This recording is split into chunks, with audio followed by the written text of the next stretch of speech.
you're a synth pro, and I'm just a chat. I'm a black belt, you know what it is. And my carpet is all covered in jizz. I'm Jared Genesis. Do you know what I am saying? I'm hanging at playground, watching kids playing.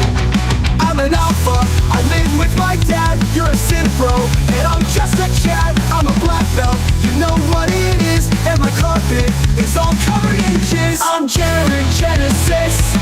Do you know what I am saying? I'm hanging at playground, watching kids playing.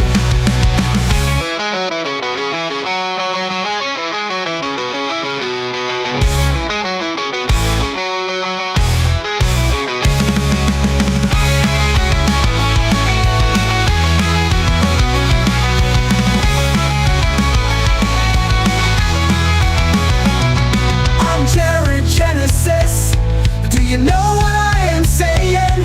I'm hanging at playground, watching kids playing. I'm Jared Genesis. Do you know what I am saying? I'm hanging at playground, watching kids playing.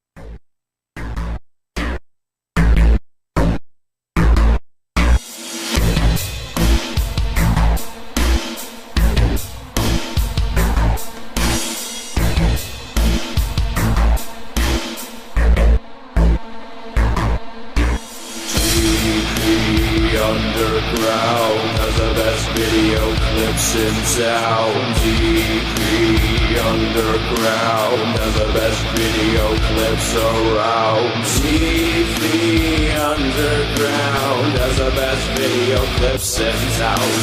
TV Underground has the best video clips around. TV Underground has the best video clips in town. TV Underground has the best video clips around. TV Underground has the best video clips in town. TV Underground has the best video clips around. TV Underground has the best video clips in town. TV Underground has the best video clips around. Hi, everybody. Thanks for showing up. It's another Drunken Peasants afternoon stream. Welcome, everybody. Thanks for showing up. Hope you had a wonderful Christmas day. I see it's Jeannie's birthday. Happy birthday, Jeannie. Thanks for showing up. Everybody, please give the stream a like. I'm tired. I got a big coffee here. Damn. Woo. I woke up really early. I'm having a problem with a toothbrush. So I use an electric toothbrush, and I've had it for a really long time, and the button that turns it on and off has been wearing out for a while. And I just thought, oh, the button's just going to stop working. Well, now I can't fully turn it off. So last night I brushed my teeth and set it on the charger and like walked away from it. And then I'm laying around watching a movie, and all of a sudden I hear this crazy sound. And at first I was like, is this part of the movie?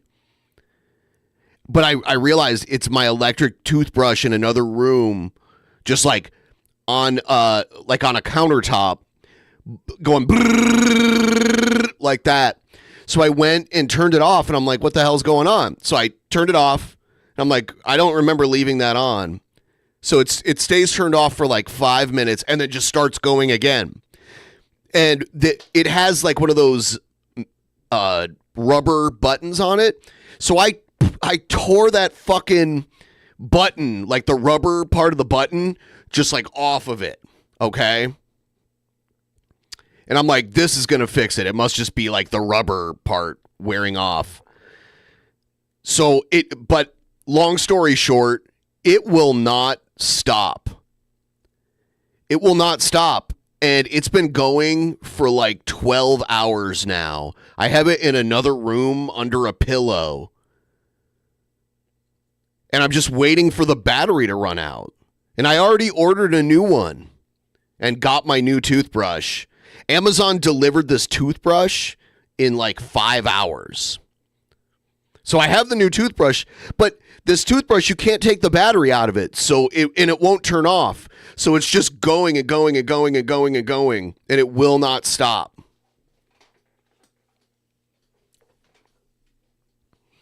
So that's my little toothbrush story.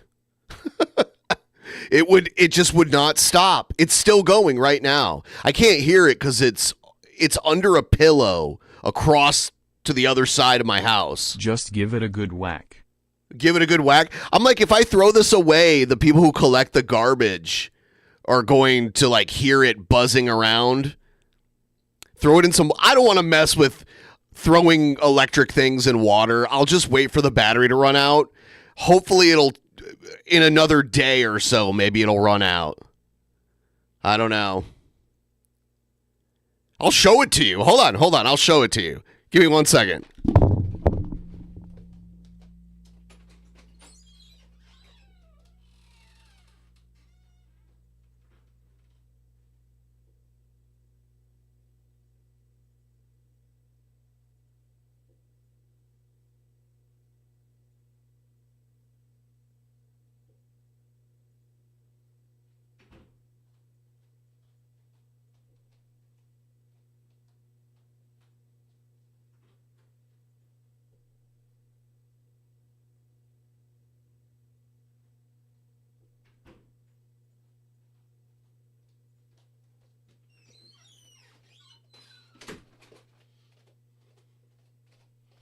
Okay, you know what? I have an update actually.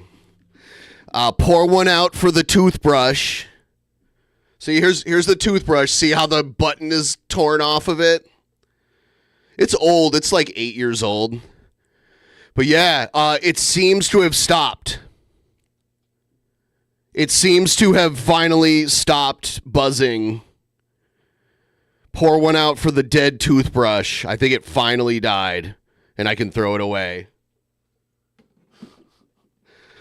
So, there you have it. We salute you, dead toothbrush. The batteries, that was running nonstop all night. Yeah, I changed the head like every few months. That toothbrush head hasn't even been on there for longer than like 2 weeks. So, but yeah, I've taken those on trips and it lasted the whole time, you know, because you turn it off and on. You'd be able to turn it off. The batteries last forever. So that ran for like 12 hours nonstop. All right. Let's check out some stuff. Why not? After my toothbrush story. What did I have on here for? Oh, Jessica. Okay, here we go.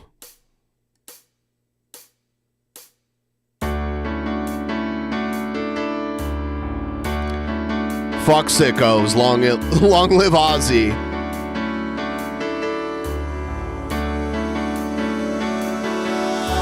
Somewhere in the world today, men have got to stand up strong, face the truth about themselves, to understand what went wrong. I know we can find a way. I know we can find a way. I know we can find a way. Stand up. It's amazing. Stand up. It's Genesis. Stand up.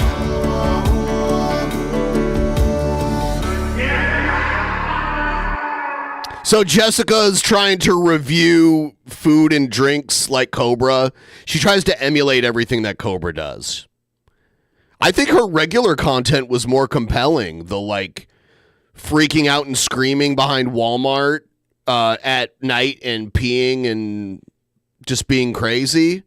But I guess she might actually be trying to go back to Casper again, which is crazy. It almost makes me want to go to Casper so I can sabotage whatever she's planning. You know what I mean? Like if we found out she was going to Casper, I could go there and just hang out with Cobra so that she can't get around him. And then when she shows up, I'll be like, you leave, bitch.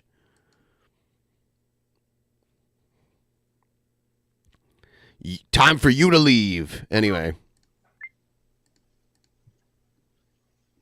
Hello and welcome back to another taste test review. Guess what? I found this hat on the ground early, and I know most people are like, ew, that's gross, but, you know. I have disinfectant spray. I spray. Yeah, that's fine. I'll live. And I was like, oh, how could you lose your hat? But then again, I lose a lot of stuff, and it's like, oh, you think you're like so self-aware all the time, 24, and you're not. You're not. You literally lost your little leopard bag the other day, and you had to backtrack. Who is she talking to? Like, oh my god, is it really worth it? But is it worth it? Let me. I don't even know if that's the lyrics, but anyway. Okay, so in a lot of her recent review videos, she seems sober and more reserved, not as unhinged as usual. But here she's got that, you know, liquidity to her movement, you know, fluidity, I guess I should say, to her movement. And I think she might be a little tipsy here. Since I'm reviewing stuff, because she's already addressing troll comments and shit. It doesn't say it's new, but if I haven't seen it, it's new to me. You know, Charles Manson, Family Guy. What? If I haven't tried it, it's new to me. Cranberry ginger ale, Canada Dry. We all know that as far as ginger ale goes, I love my Canada Dry. I have not tried the other brands out there. I could have tried whatever that V brand. Verner's. Verner's. That I saw in Wyoming, and I forgot. It's called Verner's. Always wanted to try. They probably sell it where she lives. But anyways, and since we're talking about Canada Dry, they had one product over the summer. It was a fruit punch, but it also had another name, which I felt was kind of like... It was fruit punch, but it also had another name. Okay. Misleading, because I think it was more like on the fruit punch side, but I liked it. I didn't have this channel at the time, so I didn't do a review. I don't know if that's still around, but that was pretty good. But I've been wanting to try this, so we're gonna try it. Or I'm gonna try it. I have to repaint my nails. You know, besides online, I got quite a few... Wow, I really do need to repaint them. Besides online, I did get... Oh, and my nail polish is right there. It was downstairs at one point. I need to repaint my nails. Alright, we got a cute little glass with ice. A cute little glass. She probably... Because she buys up cheap shit from Goodwill and then tries to resell it. What's on her head? It appears to be a Jack Skellington, like, Santa Claus hat. Or, like, Santa Claus elf hat. So it's... There's so much Nightmare Before Christmas merch out there, so I'm not surprised this exists. You pour it like you would pour a beer, my dear. What? That's how you pour beer? You pour it like you would pour a beer, my dear. Okay. Do you pour a beer like you're cradling it like a baby?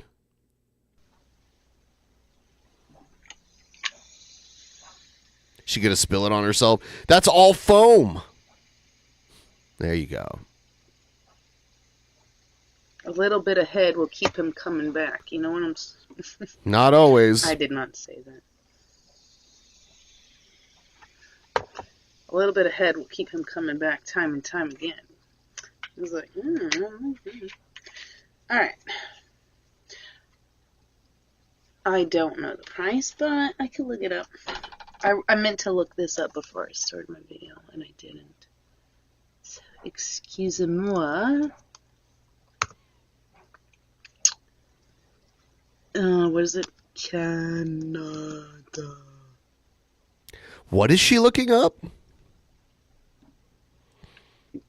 Oh, excuse me. Oh, what was it called? Fruit Splash? Oh, Fruit Splash Cherry.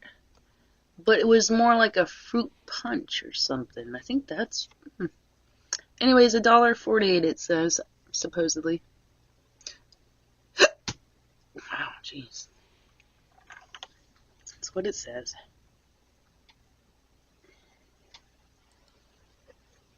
Less expensive than a freaking Dr. Pepper. I don't know why Dr. She's Pepper sniffing is it. so expensive. Just drink it. Drink it and tell me what you think. Let's see.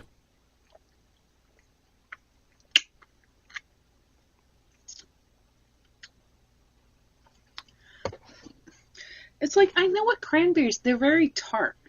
Mm-hmm. And that poppy, it was good, but it was more sweet than I was expecting, and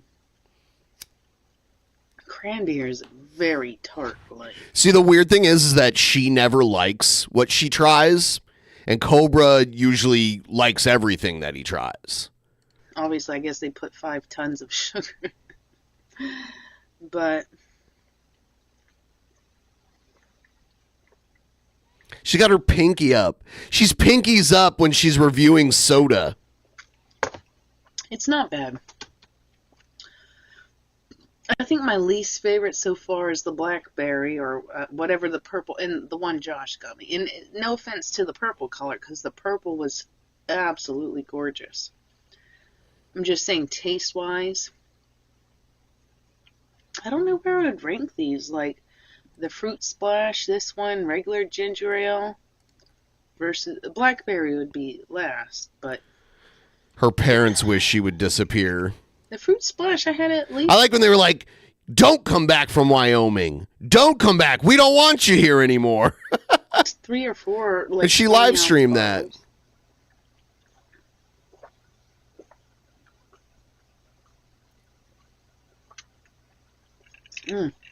But obviously, this would only be, limited. She got her I would pinky. assume I've never seen it before, but it doesn't say it's new either. So, what are you? Oh my god! What just happened? Did a cat knock something over? She has a shitload of cats.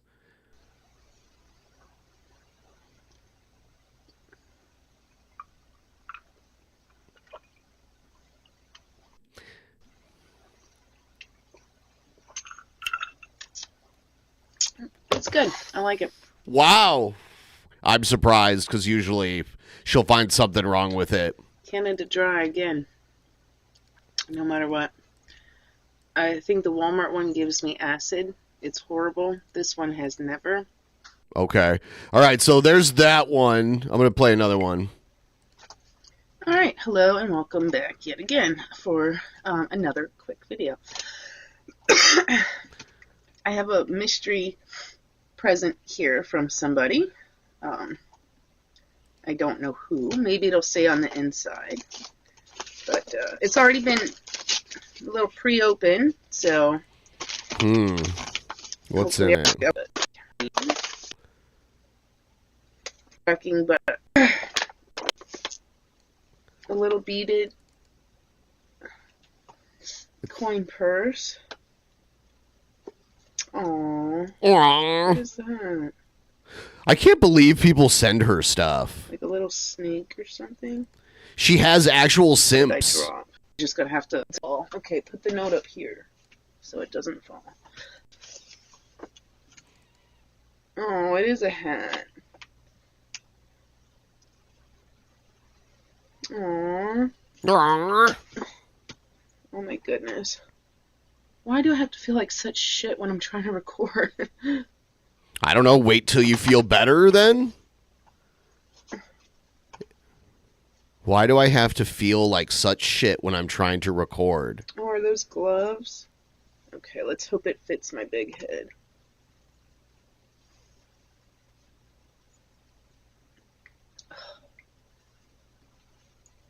What is the... Kind of constricting. They feel like a snake is like... She feels like a snake is constricting her head. I'm sure she will love these. All right, I'm skipping this one.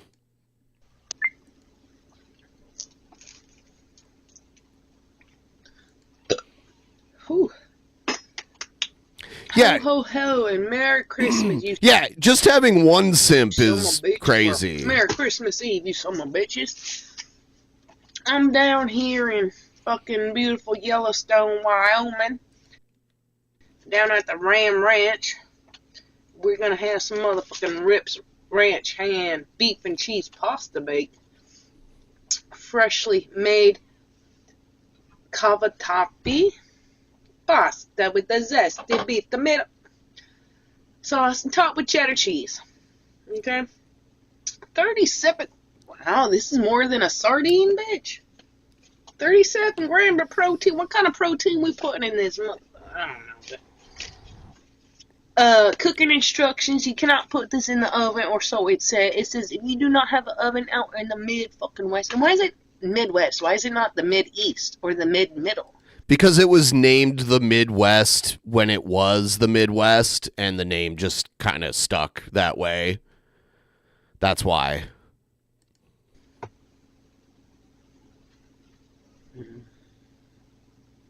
Why does the West claim the middle? You don't know anything.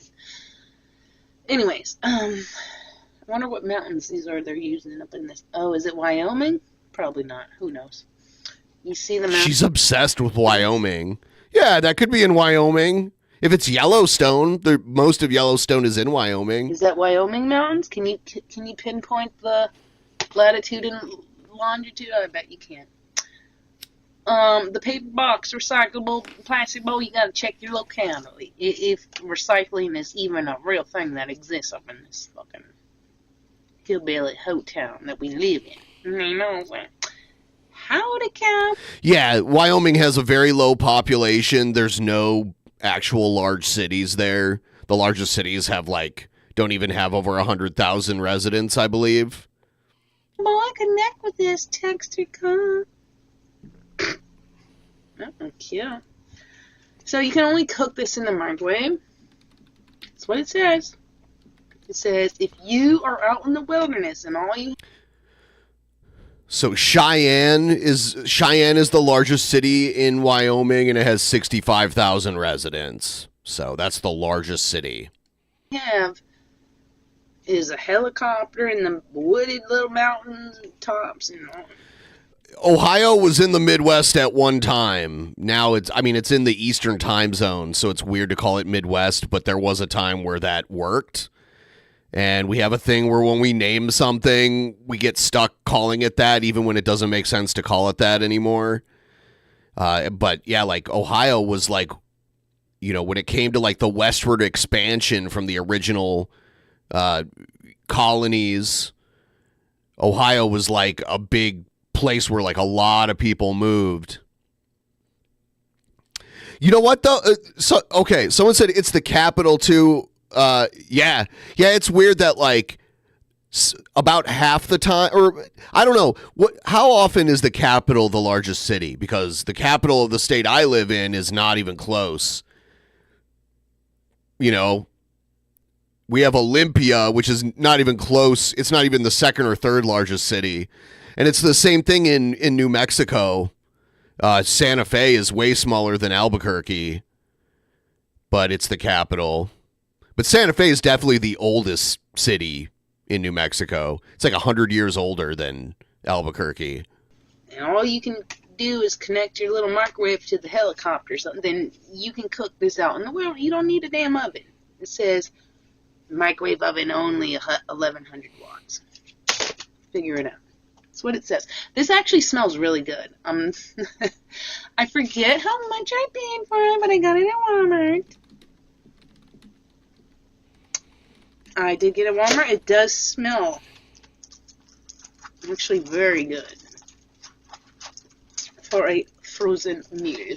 That's what that would say to you. Okay, so it's only 17 states where the capital is the largest city, so it's the minority. That's interesting. So more often you'll find that the capital city is a smaller city. Yeah. Yeah, like New York. They have Albany instead of New York City, and then Illinois. I like Columbus. I liked living in Columbus. I didn't live in the city of Columbus, but I lived right outside of it. I like Columbus. Columbus is Columbus is big not just by population, but by area, too. Here, everything's really condensed. I wanted to rip the plastic off before but I wanted you to show that I didn't cheat, so, yeah. Alright, we got our forks. It look like this.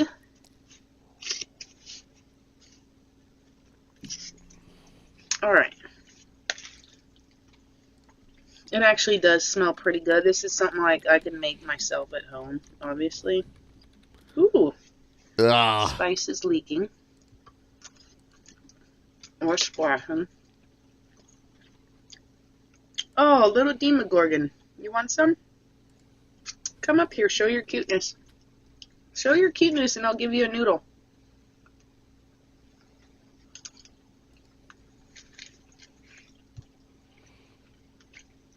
Okay, well, you don't get nothing then. Man. If your acrobats make my table fall over, man, stop it.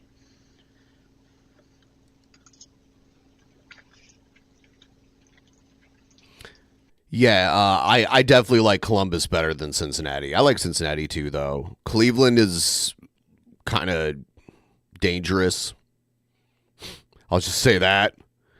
There's not much. Like Cleveland for its size is kind of boring. I don't know.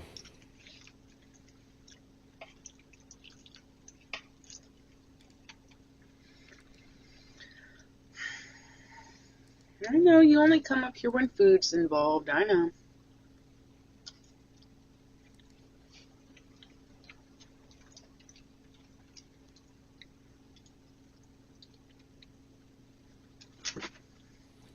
So I'm usually not a fan of, like, meaty tomato things. Like, I mean, lasagnas, I don't know. I'm not really sure what I'm saying, but this is not bad. I'm not sure what I'm saying. You know what I'm saying? I think it smells better than it tastes. I mean, it doesn't taste bad, but I think if you made it homemade, the flavor would be so much more there. But it does smell really good. Wow. Let's see this one. Hello, welcome back to my channel. I'm not feeling any better, but I want a drink, and before I can open it, I have to review it really quick, so I'm gonna try and do this as fast as I can. Anyways, it's a poppy. I guess they brought this flavor, cranberry fizz, they brought this back from last year, which Walmart didn't carry poppy last year, at least my store. So I would have had to have found this at Kroger or whatever. And I wasn't around Kroger near holiday times last year. So I'm glad Walmart has it. I don't think I'm a big cranberry fan, but I don't know. Gonna try it. Cranberry soda? I don't know. It's different to me, I guess. Little Princess Demogorgon is up here trying to be a good girl. A lot of things she says It almost Well, sounds first like off- they're in another language. Princess Gorgina. Like, what is she talking about? If it smells really good, I will say that. It smells really nice. Here's the clear side of my cup. So I made this the thumbnail and everything, but man, her videos where she freaks the fuck out and argues with the chat and pisses in parking lots, those are good. These are just terrible. I don't know what's going on, but I was giving it a chance. Real soda. And I was giving it a chance, but I think it is like, it's not even, you can't even react to it. I mean, it is a soda, but you know what I'm saying. Like, you wouldn't think it's like a healthy soda. It's pretty good. Happy I like Boxing it. Day. Tip train, choo choo. Thank you. Choo choo. Yeah, it is Boxing Day, isn't it? In non-America places. We don't do Boxing Day. I guess that is like a holiday. Yeah, in Canada and in the UK. I don't know if they do it in Ireland too. Any Irish people out there? Do they do Boxing Day there? I'm just not. How about in Australia? Do they do it there?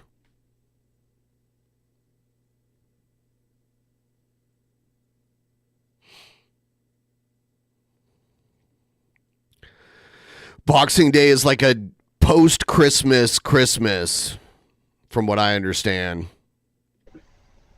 Just maybe a little bit too sweet. I don't even know if it really tastes like cranberries to me, but I like it.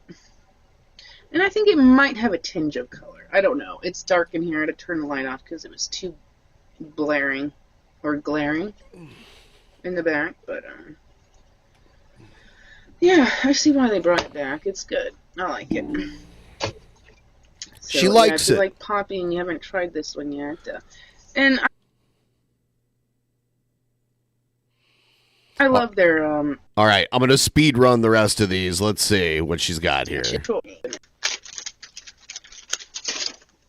Alright, that's the front. They sending her goth clothes or something? The tree. Yeah. They told me to go up. Yeah, see, she's getting like all this stuff. Yeah, see, they're sending her goth looking shit. I just hope and pray these fit. That's all. I did not want to go up a size, so it's kind of buying clothes online is because I can't try the stuff on, and then you get all fit. There you go. It should say I'm not your baby doll. That would be even cuter. But yeah, I had to have this. Even She got a gift card. I see. So she bought that for herself.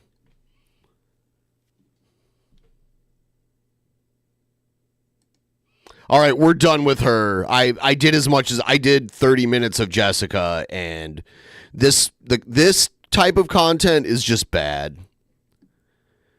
Like, I can't react to it because it's a lot of, she speaks in such a weird way. I like her freaking out to people making her mad in her chat. I think that's the best.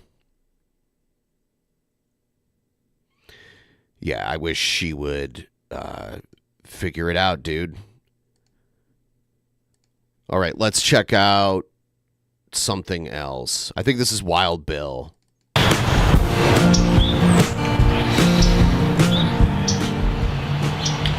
For unto you is born this day in the city of David a Savior, who is Christ the Lord. Luke 2:11.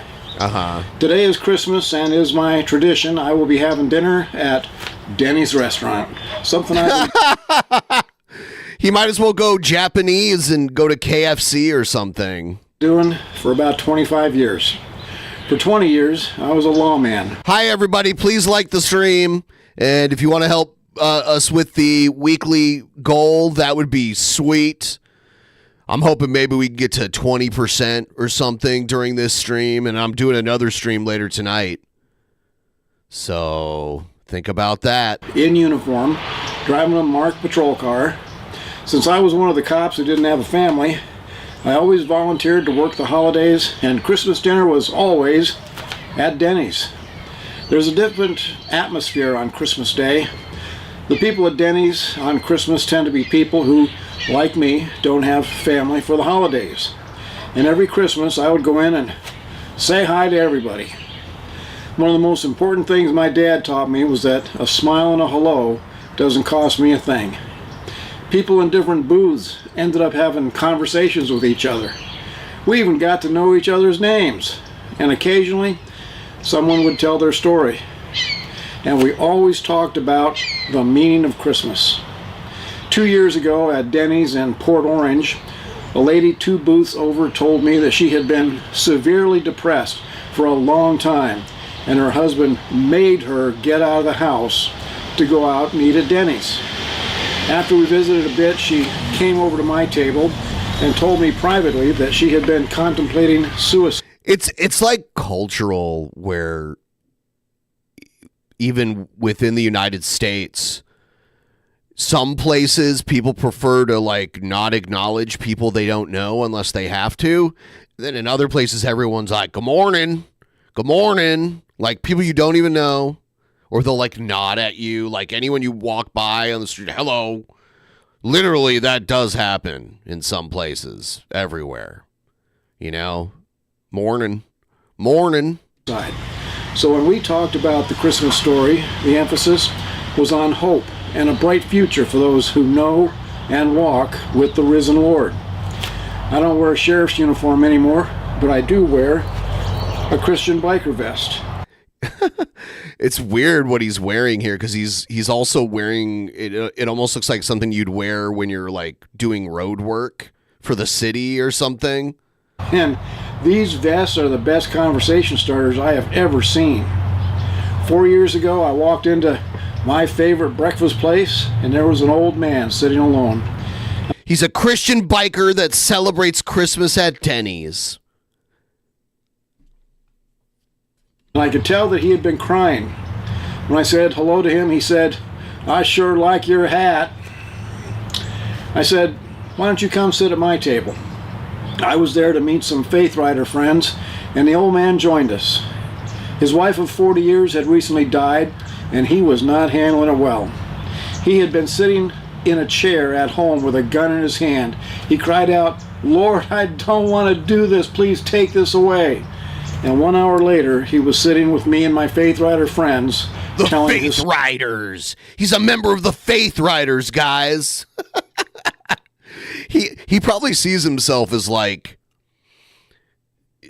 almost like a mythical, almost supernatural kind of being, where him and the Faith Riders, they convert people to Christianity with the good word of the Lord.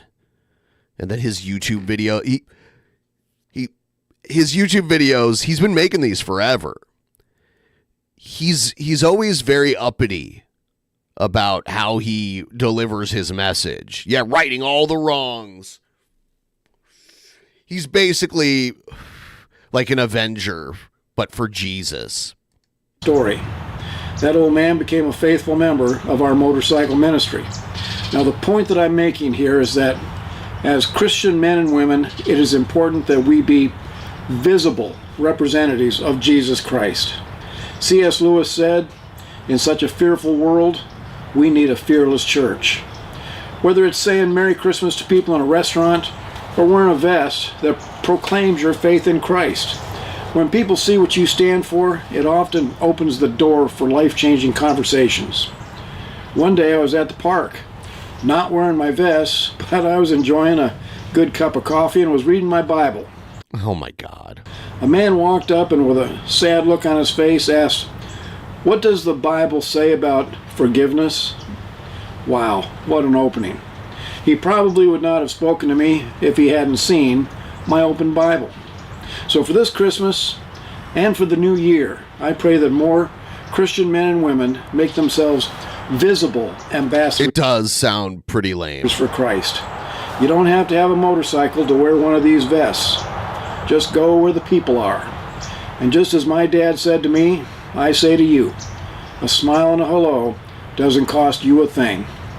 If you agree with this message, then please visit me at wildbillforamerica.com and click that donate button to help get the message to a wider audience. Thank you for watching. and America bless God again. Oh God. He's also had that America bless God again catchphrase, I guess you could say. He said that for a really long time. There were a few videos where he didn't do it and it felt strange. I was definitely expecting the America bless God again, and he didn't do it, and I felt empty inside.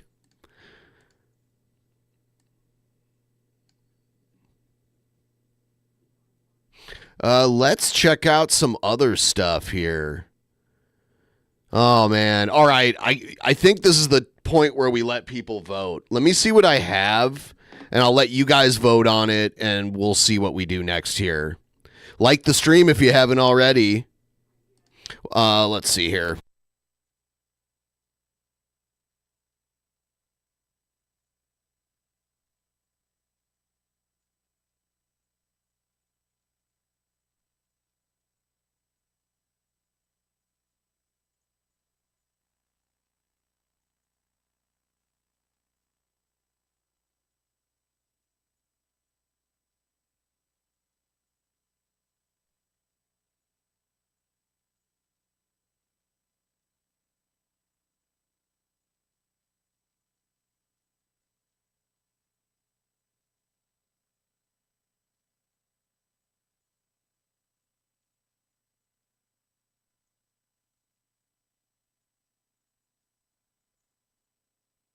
All right. I can only find 3 options at the moment that I wanted to put out there. But here it is.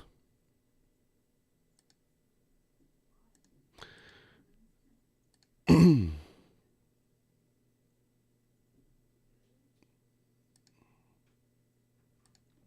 right, here we go.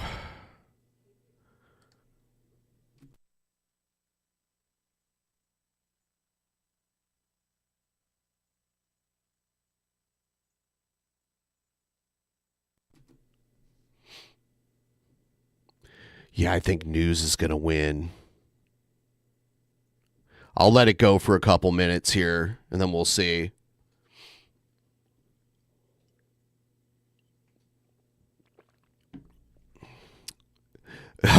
I mean, yeah, he's a thing. Like, he didn't die or anything, and he still makes videos.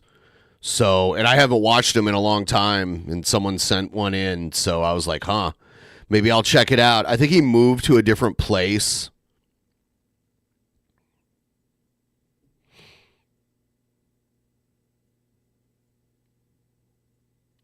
So, it's new surroundings.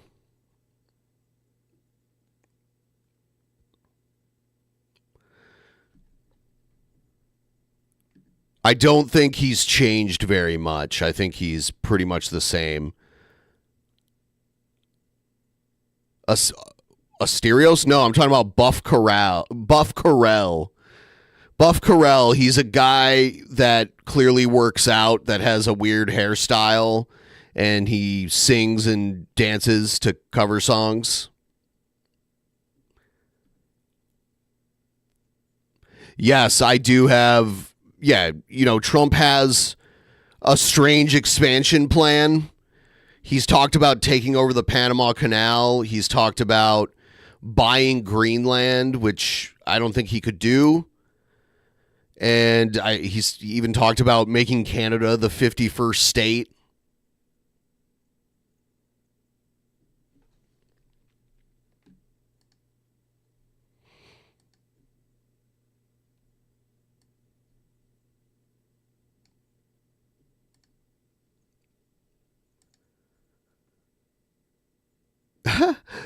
Okay, yeah, on Buff Carell's head, it's just some weird hair gel, I think. It almost looks like it's drawn on his head.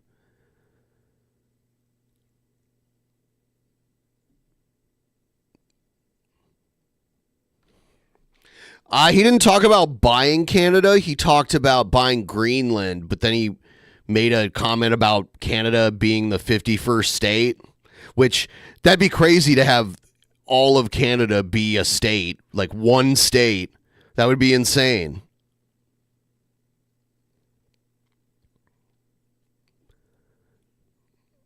That should definitely not be a thing. And then the Panama Canal, he wants that.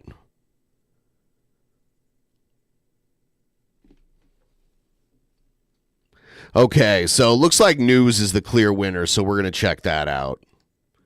Here we go. Individual. Oh, shit. Check out the beautiful. I fucked up. Boom. I was going to play a different intro. The individual Brett Keane segment situation. Anyway, yeah, this is the Brett Keane segment. Trump Keane. Back now with a look at President-elect Trump's holiday social media posts, which are raising new questions about his future goals for the U.S. overseas. Trump took to Truth Social on Christmas Day and expanded on some past statements he's made, suggesting the U.S. could control Greenland, Canada, and the Panama Canal as well once he takes office coming up in January. NBC News White House correspondent Aaron Gilchrist joins us now with the latest on this. Aaron, good morning. So this isn't the first time we've heard some alarm over the president's social media posts, of course. And on this same topic, he's previously said the U.S. is being ripped off when it comes to the Panama Canal. When he was criticized president those the fees. first time he was supposed to come to Denmark. When he was told he could not buy Greenland, he got mad and canceled. Seriously? To me. That is crazy. Yeah, you can't buy a country. And what does he think? He can just make everyone move out too, since he owns it? Is that Panama charges to use it? So what exactly is he calling for now? And is there any broader context we should be looking at behind this? Well, I think we're all getting a little bit of a history lesson and a geography lesson in having these conversations anew about places like the Panama Canal and Greenland and things of that sort. The reality is that the U.S. signed a treaty with Panama back in the 70s that started the process of the U.S. giving up control of the Panama Canal that happened in 1999. And so this major transit point is a way that ships get from the Atlantic Ocean to the Pacific Ocean and vice versa without having to go all the way around the southern tip of South America. The president-elect has suggested that the Panamanians are charging U.S. businesses too much money to be able to use the Panama Canal to move their goods around. And as a result of that, he sort of threatened to take back control of the Panama Canal if those fees were not eased up a little bit by Panama. Of course, that country's president said that it controls the canal. It will continue to control the canal, and it's not selling anything. And that's really, Stephen, I think, just the response that we're hearing to what seems like President-elect Trump just kind of thinking out loud. Obviously, it would take more than just the U.S. saying, I want control back for that to actually happen. Yeah, but there's so many people that probably believe he can just do that.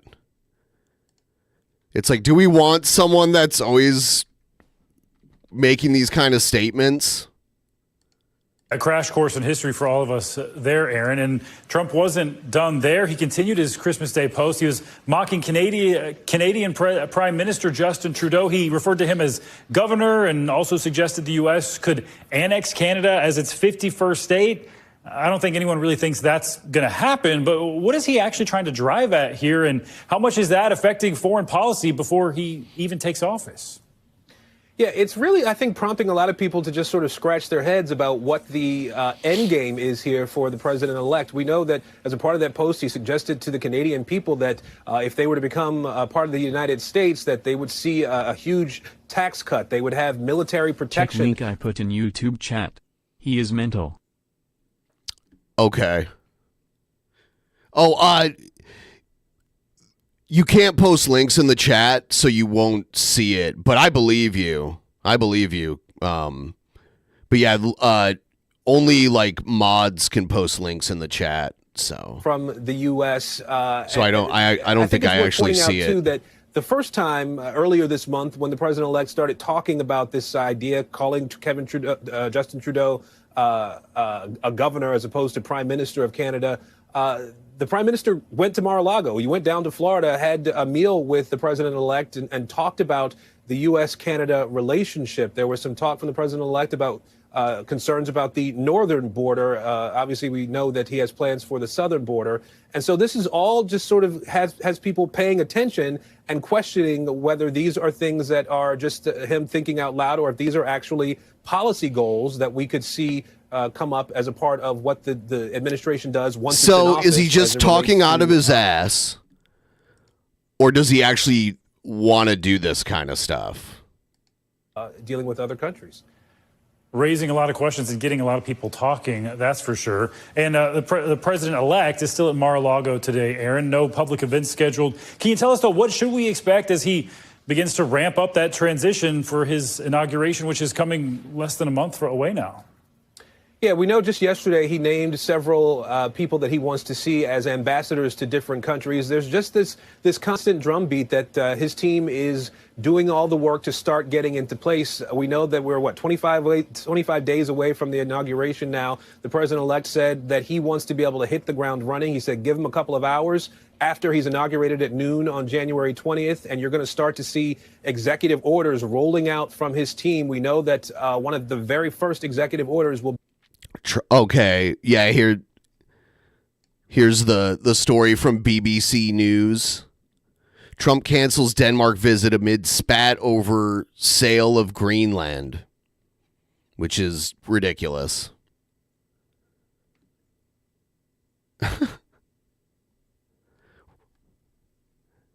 August of 2019. Did he really think that? That's just crazy.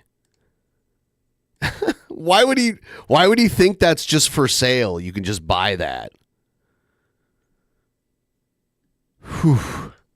Be closing the southern border. He said he wants to begin operations to remove undocumented migrants from this country immediately on day one. There are several other things that he said we should expect him to do by way of executive order before many of the people that he wants to nominate to be secretaries, for example, start their confirmation process, or certainly before they're confirmed to the different positions that he wants to be able to nominate them to. Stephen?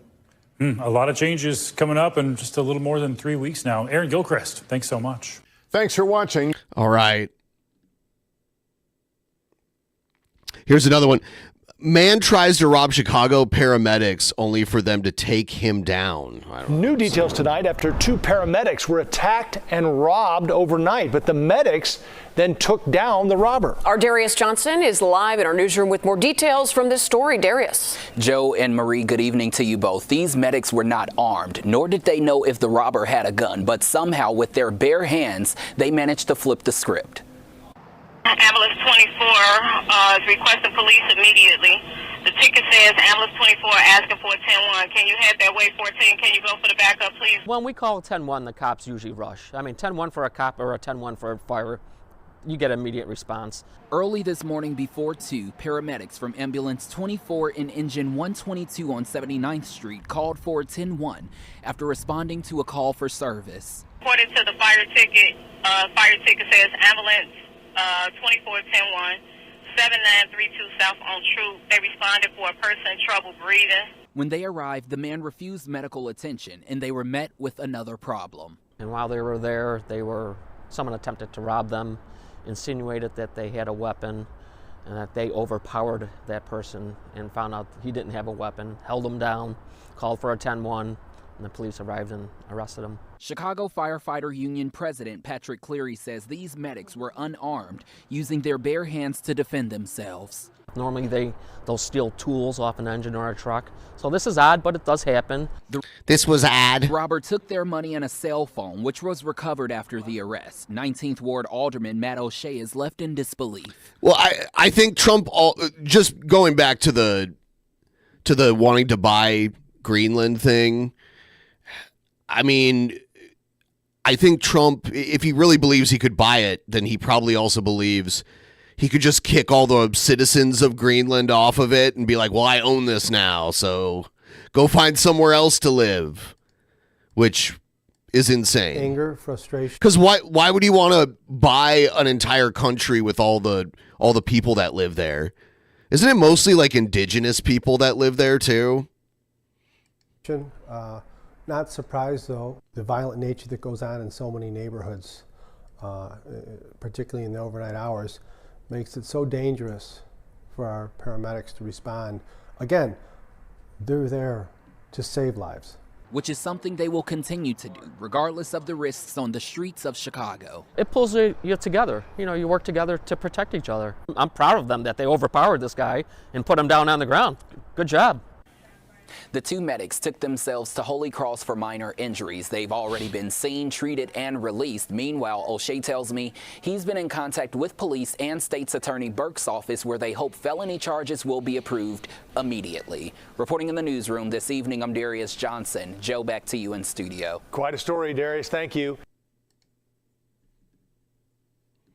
Quite a story.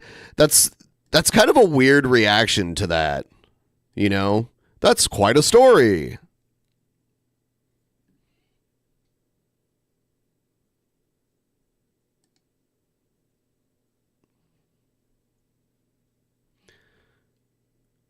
Photojournalist assaulted while doing story on used car lot. Step outside and don't grab the camera. Don't touch the camera. Hey, you're being... The used car salesman attacks our KPRC2 journalists as they work to get answers for a woman who just moved to Houston. It says she was duped out of $1,500 trying to take a test drive. Any car that works, you know, so I can get around, get to work, like.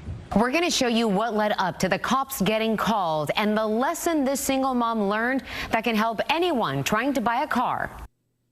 And it's a story you'll see only on 2 tonight. A woman says she went to test drive a used vehicle, but was asked to put down a down payment first. When that car broke down, she tried to get her money back, but that dealer said no. And as when she called KPRC2 for help.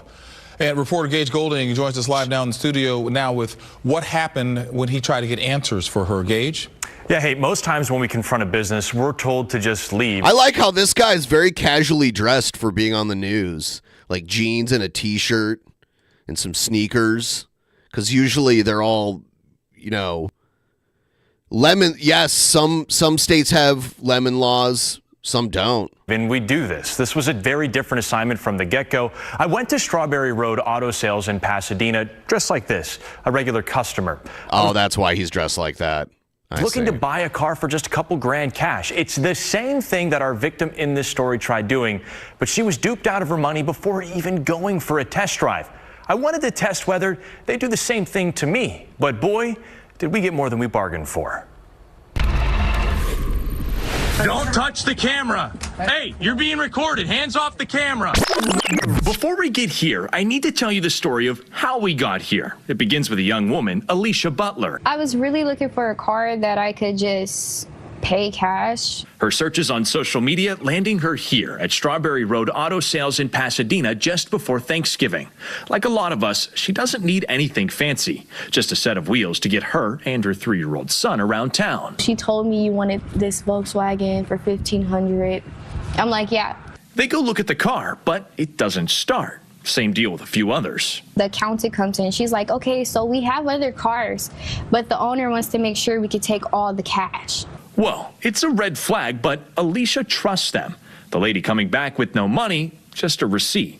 I'm like, no, I didn't pay for anything. I didn't want to even buy a car until I test drive it. From there on, I was like, well, can I just get my money back? Like, because I don't like how this just went down. She's like, well, it's already in a safe. We have to wait till the owner gets here. To this day, Alicia still doesn't have a car or her cash. Wow. I feel like I got scammed. Yeah, you did. I wanted to see if they would treat me the same way. Pleasure to meet you, Kevin. Going undercover, posing as a customer. Just looking for a cash car, man. Wearing a hidden microphone without a camera, Kevin the salesman showing me this Jeep. We hop in and start it up. Fires right up. Okay. Do you guys do test drives or? Yes, sir. Okay. Let me see if I can move those shoes. Oh, that's okay. And little did he know, we weren't here for the car. Here's the deal, man. My name is Gage Golding. Okay. I'm with. Oh, he's doing a Chris Hansen. He's doing like a Chris Hansen style like reveal that he's actually a journalist. Channel 2 News, KPRC. Right. Sure. We're investigating your business here because of dirty transaction that happened to a nice young lady. I wouldn't know, sir. If you want to call the manager, he's inside there. Yeah, can we go? Sure. Yeah. That's where we meet David Estrada. David, how are you? That's okay. My name is Gage. I'm with KPRC2 News. Hey, we got a question about a deal that happened with a young lady. Well, can we step outside and talk? Don't grab the camera. Don't touch the camera. We're getting out. All right, getting out. That's photojournalist Oscar Chavez telling Estrada we're leaving. Meanwhile, the car salesman is grabbing his camera, twisting his arm and throwing elbows. Get your hands off the camera.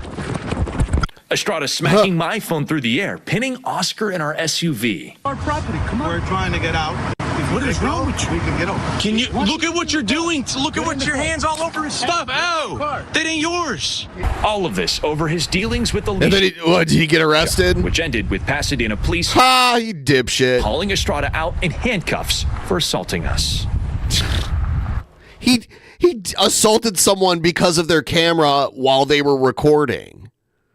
Wow, Gage, you okay though? Oscar's Wild okay? encounter, right? We're both okay. That's the good thing. And I have a bit of good news, which is the amazing thing is I just got a call from Alicia not too long ago. She said she got a call from the office manager there at the auto store. They're going to overnight her a check for her full $1,500. That's what they said. I said, Alicia, call me as soon as you get that check because we want to make sure. And that's the goal of the story, right? We didn't go there to have this whole drama happen, but we wanted to get answers. And hopefully, knock on wood, it sounds like we're getting those. We want that proof, too. Yeah, yes. so she does get that check. Okay, so we want to learn some lessons here. For some people that are trying to buy a car, whether they're financing it or buying it cash, what can we all learn from this experience? Okay, the first thing, do not give any money. Doesn't matter if it's cash, a check, credit card, your mom's debit card, doesn't matter until there's a signed agreement. That's the big thing. And number two, go online, check the Better Business Bureau. There's 23 different complaints for this auto sale lot. So go check, read the reviews. I mean, obviously some of them might be skewed, but do your research before you show up. And if anything, always ask for a recommendation. If you know somebody, ask them and they might be able to guide you in the right direction. Homework important. Absolutely. We'll see. We'll wait for that follow-up. Absolutely. Gage, thank you. Thank you. KPRC2 wants to help our viewers. Yeah, I was surprised that the guy got arrested right at the end of the story. I was like, oh, well, we're pursuing legal action. I didn't know it would have been concluded that quickly, but I do like that. Who have been tricked out of their money by shady businesses. If you could use some help, send your story idea to our help desk at help.click2houston.com. Brittany? Wow. What else we got? Here's President Trump and Melania Trump share Christmas messages. My fellow Americans, Melania and I are delighted to wish America and the entire world a very Merry Christmas. At this time of year, we see the best of America. Okay. And the soul of the American people. We see children packing boxes to brighten the Christmases of our brave men and women in uniform. We see How many takes do you think she had to do? families reaching out to neighbors in need. And we see communities coming together to serve one another. In the season of joy, we spend time with our families. We renew the bonds of love and goodwill between our citizens. And most importantly, this is all just hogwash, right? This is what should be happening, but it's not what's happening. He acts like he's for togetherness and cooperation, but he's more about division. we celebrate the miracle of Christmas. For Christians, we remember the story of Jesus, Mary, and Joseph that began more than 2,000 years ago. As the book of Isaiah tells us, "For to us a child is born, to us a son is given, and the government will be on his shoulders, and he will be called Wonderful Counselor, Mighty God, Everlasting Father, Prince of Peace." This good news is the greatest Christmas gift of all, the reason for our joy and the true source of our hope. This Christmas season, we celebrate our blessings as Americans, and we pray for peace all over the world.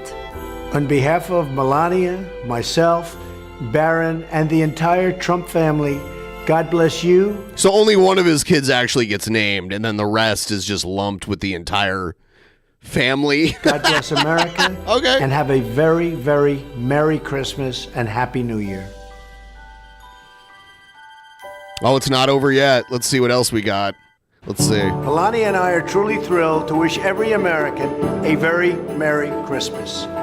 During the Christmas season, we rejoice in God's many blessings. We come together with family and friends to spread hope, love, compassion, cheer, and goodwill. And we remember the events of one holy night more than 2,000 years ago. 2000. At this time of year, Christians celebrate the birth of Jesus Christ. This wonderful season brings out the best in the American spirit.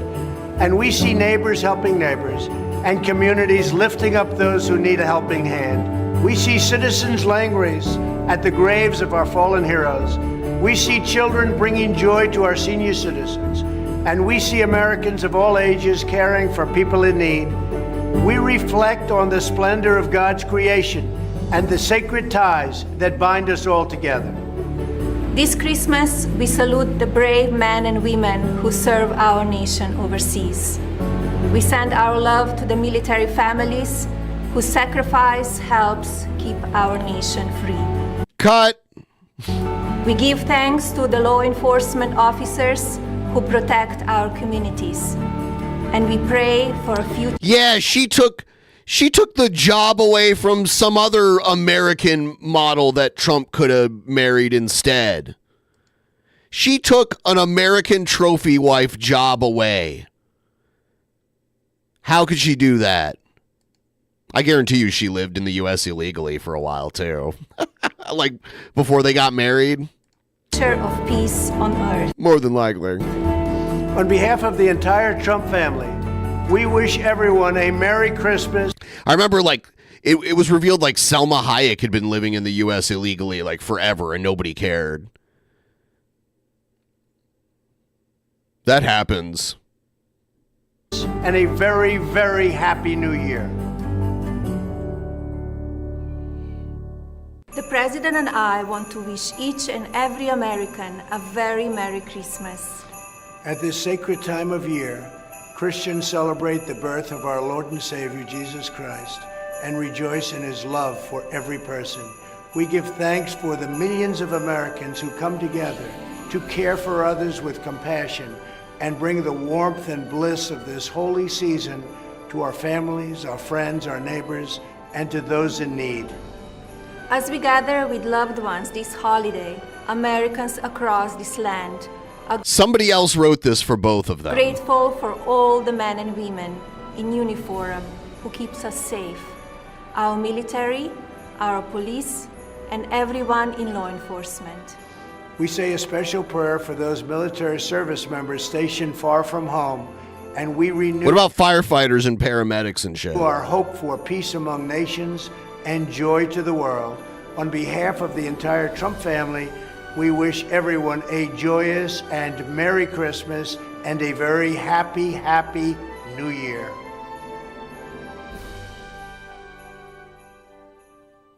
The President and I want to wish every American a very Merry Christmas. During the sacred season, Christians celebrate the greatest miracle Why are there so many of these? in human history. More than 2,000 years ago, God sent his only begotten Son to be with us. An To be with us, okay. angel announced the birth of our Lord and Savior to humble shepherds. He said, I bring you good news that will cause great joy for all of the people.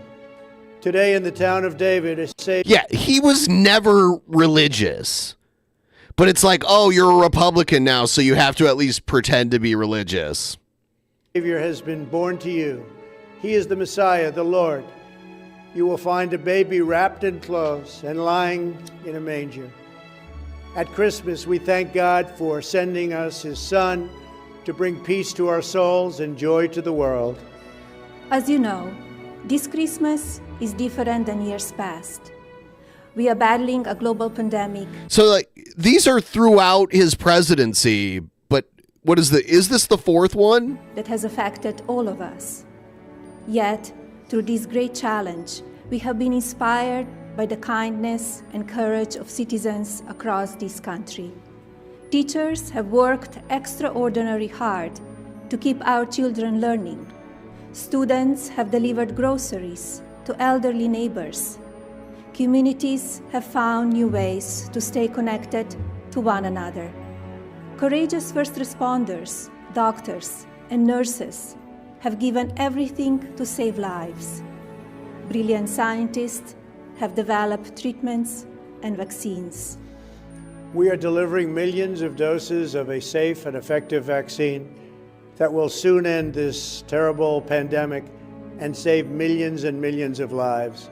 We're grateful for all of the scientists. Yeah, you see how they were all about the vaccines right here. At this point, Trump was like, yeah, I'm going to come up with a vaccine. We're going to cure this thing and everyone's going to love me.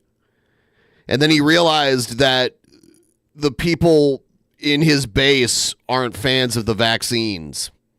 Researchers, manufacturing workers, and service members who have worked tirelessly to make this breakthrough possible. It is truly a Christmas miracle. During this wonderful time of year, we also give thanks for the brave and selfless Americans who keep us safe. We are forever grateful for the men and women of law enforcement and the heroes. She's the original AI. She was never real. Of the United States military. In this holy season, we thank God for his infinite love, and we pray that the light of his glory will forever shine on this magnificent land. On behalf of Melania and the entire Trump family, we wish you a very Merry Christmas and a Happy New Year.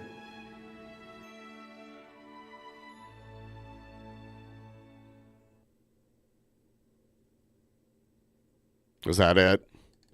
Okay, yeah. That was the last one. Oh. He didn't go off script. He just read the script the way it was written, obviously. I wonder how... They probably did multiple takes. There was no clear jump cut or anything, but they probably did a few takes, I would guess. Especially Melania.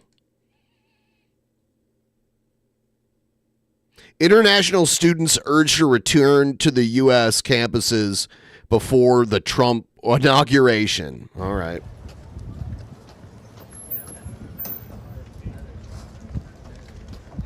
Hello, guy. Just roughly a few weeks ago, I received this email from Berkeley International Office, telling us to come back to the U.S. before the 20th of January, which is Inauguration Day. And, well, essentially what he says is just that they were, unsure what's going to happen, when the transition happens.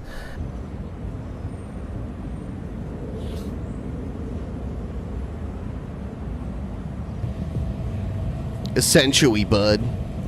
So they were like, hey, come back now before Trump gets into office so he can't deport you, I guess. So we know what happened in the last administration, and apparently, I'm from China, and I know, Trump has initiated some kind of restrictions towards Chinese students studying particularly some sensitive subjects, like STEM subjects,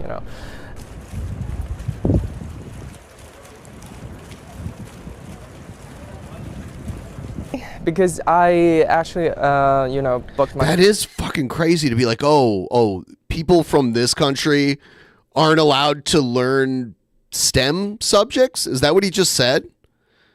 That's crazy. A flight ticket back in a few months ago, and so it doesn't really affect me because I will come back before the 20th of January. He does speak better than Melania. You're right.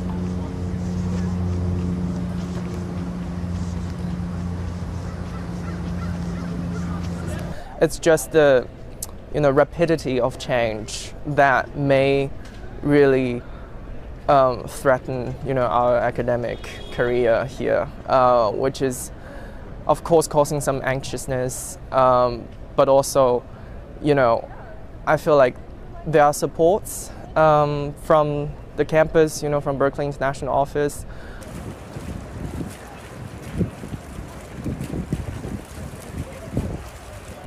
I mean, I would be worried about, the potentiality that I wouldn't be able to come back and, continue my study here, so.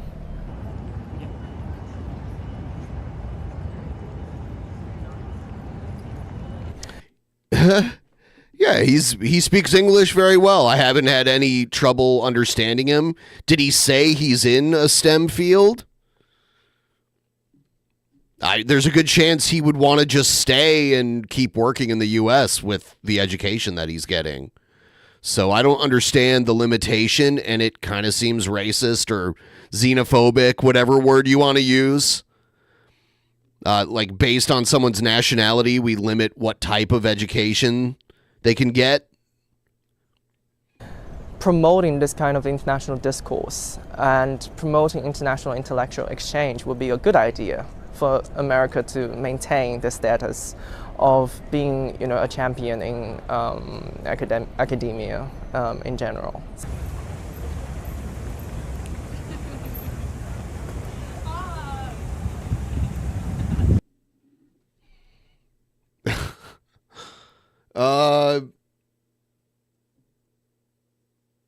What is this? Tom Homan on finding missing children. Tom Homan. Oh, this guy.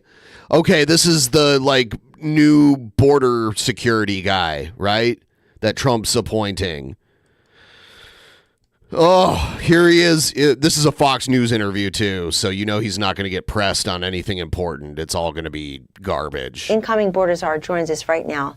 Tom, thanks so much for joining us. I don't think anybody's on TV more these days, and I don't think it's important for anybody to be on TV as much as you, explaining what you plan on doing day one.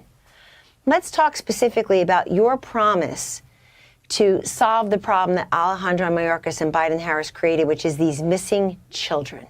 Tell us what you can do and will do. Well, that's going to be the most difficult part of it. Like President Trump. That's going to be the most difficult part of it. What a mush mouth. What a mush mouth piece of shit. He gave me 3 priorities, right? Secure the border, run a deportation operation, and find these children, 340,000 missing children. It's going to be a tough job because what this administration has done.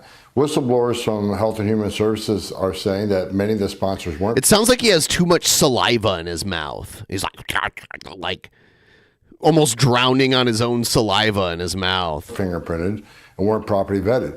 The way we find people, like you and I, we both have a digital footprint, right? We own homes, we drive cars, we have a driver's license, we pay bills, we pay utilities. So there's a footprint out there, digital footprint for you and I. Children don't have a footprint, which means we got to count on the footprint for the adults or the unvetted sponsors. And if they're not properly vetted, if they're not properly fingerprinted, then we're starting out in a bad place. That's why we're going to bring in a lot of the a Fallout super mutant. I am not knowledgeable about Fallout. I'll take your word for it, though. Civil organizations around the country, private organizations that have been working this child trafficking issue for the last several years. We're also going to count on American people. We're going to establish a 1-800 number and ask the American people to help us out. Parents have an innate ability to see something that's not right. Whether it's a child in a workplace or a child with an adult, that just doesn't seem right. We're going to ask American people to step up and take notice. See something, say something, contact us. And if one phone call out of 1,000 saves a child from sex. So this is how they're going to, all the tough border security stuff and the deportations, they're gonna try to sweep that under the rug with the cover of, but we save children. We're children savers. People always do this.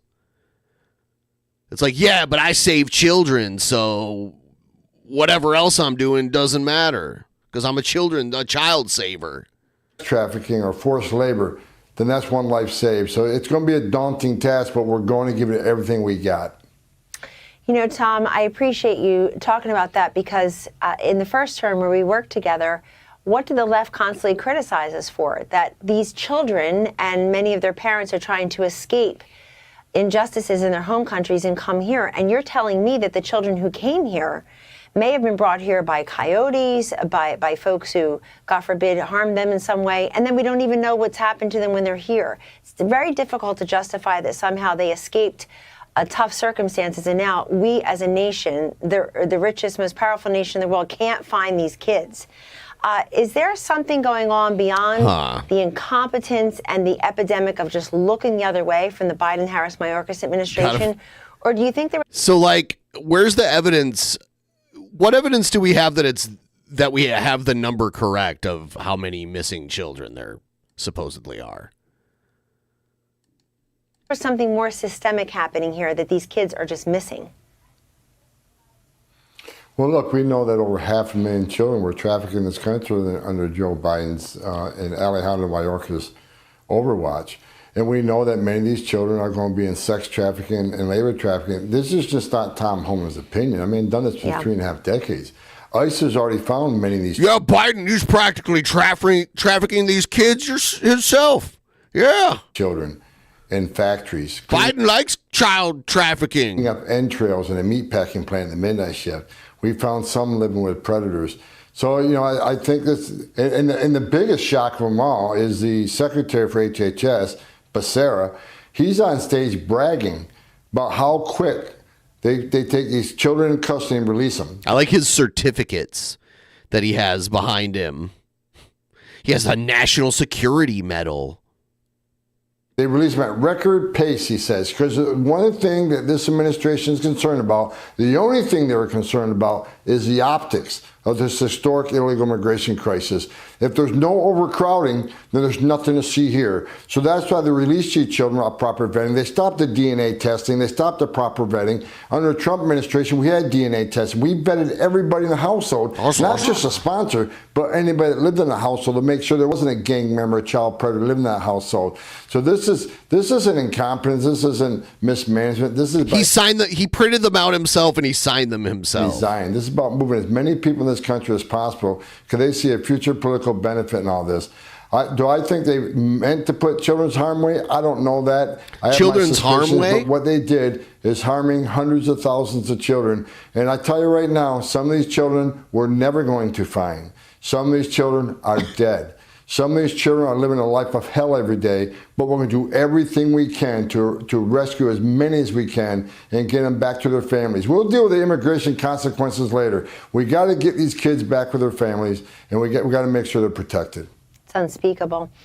So you've talked a lot about what you're going to do on day one and week one and month one. I'd like you to project forward a similar question that I asked Senator Haggerty from the Senate perspective. To Tom Homan, our border czar, what would qualify as success to you 100 days in, 1 year, 2 years in? What does that look like to you? That the border is secure, that the crossings on the border are at a historic lows they were against Trump, and it won't take long. We already did it once. We just got to dust off those plans. We won't need Mexico to get in the Remain in Mexico program, but President Trump's a strong president. He'll get them to agree to it. We're going to shut down the CBP-1 Act, the CHMV program that brings thousands of illegal aliens to our airports in the United States. In the CBP-1 app, thousands come to a port of entry. Same illegal alien population, where they created these programs they call legal pathways, which aren't legal, just to break illegal aliens up in 3 buckets so they can say, well, the Border Patrol's catching less. They're catching less because you're moving thousands through these other two programs. So securing the border, and also under the deportation operation, right out of the gate, we're going to concentrate and prioritize public safety threats and national security threats. So we want to arrest as many gang members and public safety threats that the Biden administration released in this country, as many as we can, especially criminal alien gangs like Tren de Agua and MS-13. And then finally, we got to start working on these children. And again, it's the most difficult task, but we're going to start day one. Again, working with private organizations, work with every American. Boxing Day is great. We don't celebrate it here, but I'm fine with Boxing Day. You could do the Boxing Day, you know.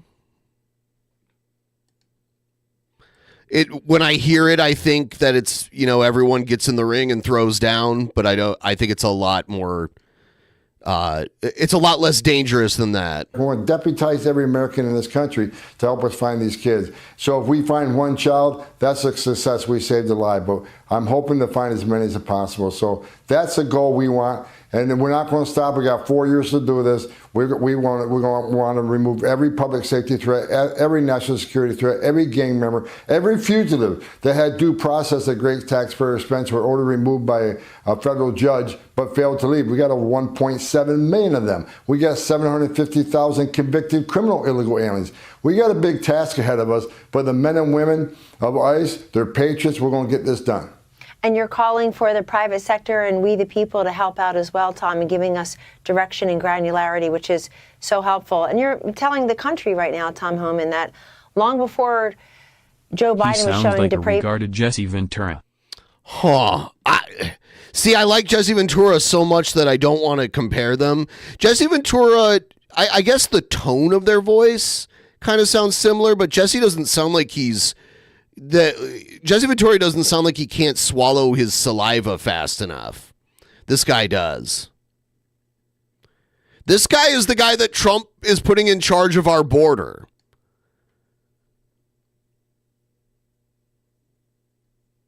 I don't know. Obviously, I can't play it because WWE is really bad about copyright on YouTube. But if you haven't seen it already, check out Jesse's return to WWE that happened last week, where he did an interview and called a match on Saturday night's main event because they brought back the classic show.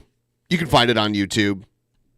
Towards human life, a lack of common sense and compassion by commuting these death row sentences to life without parole. He was looking the other way and allowing these kids to be harmed and to come here and to go missing, 340,000 of them.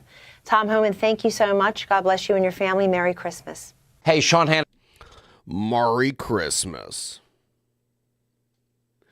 I'm trying to get to 20% during this stream. We're really close. If you guys want to help out, there's the link, the Streamlabs link pinned in the top of the chat. Toss me a few that way if you'd be so kind.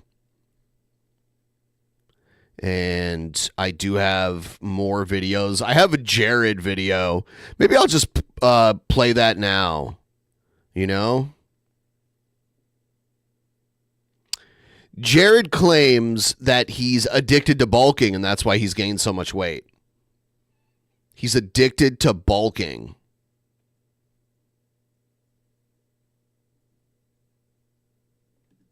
Where is it?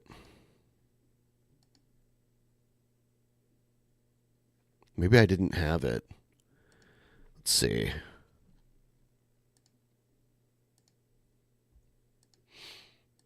I thought I grabbed it, but maybe I didn't.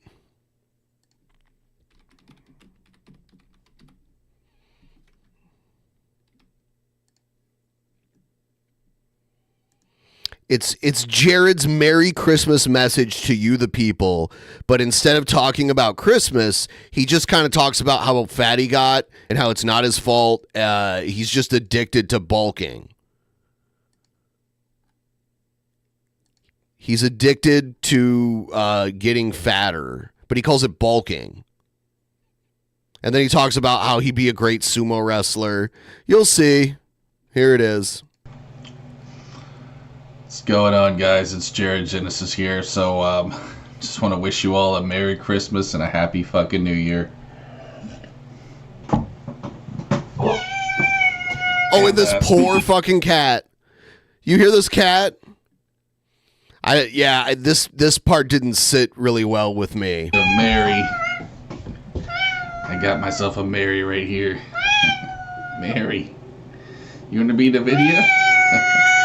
Okay. That cat sounds terrified.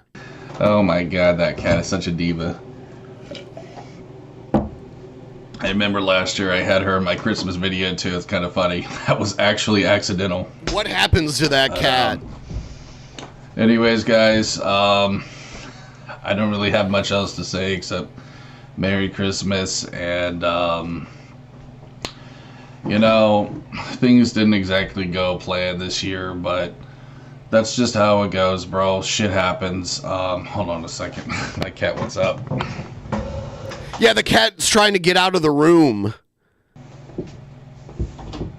I'm surprised Jared has pants of any kind on.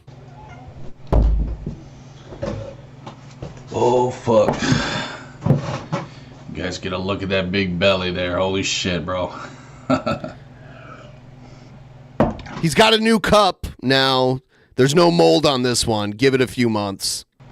I gained some weight this year, guys. I'm not going to lie to you. Oh, really? I didn't notice. Reason why I gained weight, homie, was just... Not my fault. The reason why is the trolls. My body, I'm addicted to bulking. He's addicted to bulking. He's addicted to bulking because he's been gaining weight for years. And he was always like, no, man, I'm a bodybuilder. I'm bulking right now. I'm just bulking. And now it's like I'm addicted to it. It's like a fentanyl addiction, bulking. And I know that may sound stupid, and some of you guys may... It sounds very stupid! ...laugh, but... I am laughing! I actually have become physically addicted to it. See, he finds a way to, like, flip it to where he's the victim. And it's just that he got fat. Over the last year, I gained some weight. And it's my fault. I got fat. I ate too much. It didn't do enough exercise. You know? It happens. Jared can't admit that, though. It's like it's not getting fat, it's bulking. And I'm physically addicted to it now. I tried my best to cut back. You know, I even stopped using vitamin B12 and, like, you know, shit like that. Because that was actually giving me a pretty good pump. That fucking extra strength B12. Oh, doggy. If you don't want to take pre-workout, just take some of that shit, bro. You know, with some fucking zinc. Oh, Lord. Yeah, he would spend the money that he did somehow manage to get on supplements and that kind of shit. So, I got addicted to it, bro. You know, I've been doing it for so long that I'm sort of at my limits at this point, and you know, it's just okay. I'll be honest with you guys, I don't know if I'm ever really gonna lose weight. I thought that maybe my body would just slow down naturally, but my body would slow down naturally. What does that mean? Does he mean with, like, how quickly he was getting fat? Your body has slowed down and your metabolism has slowed down.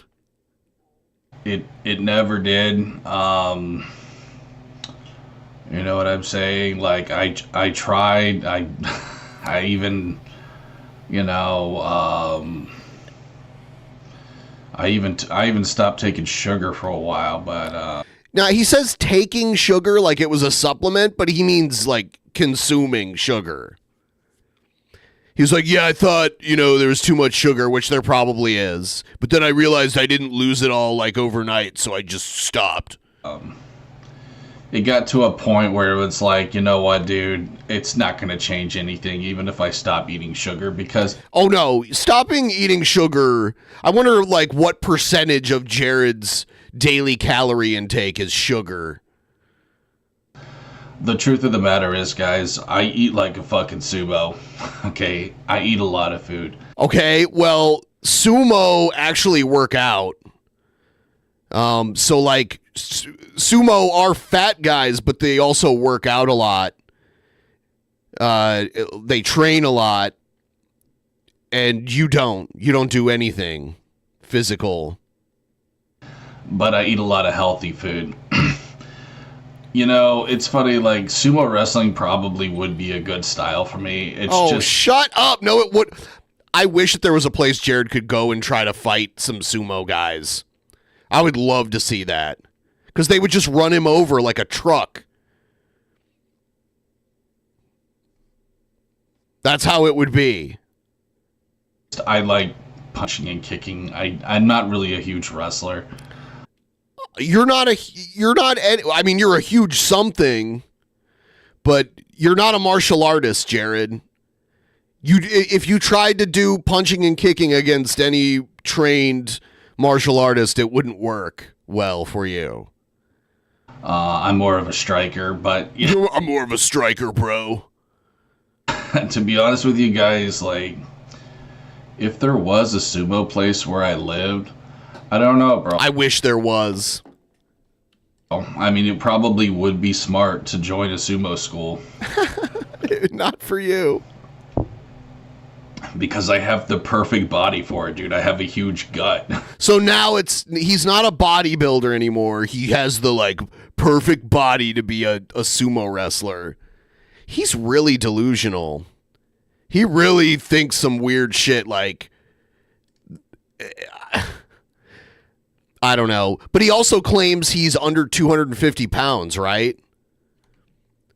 So, what?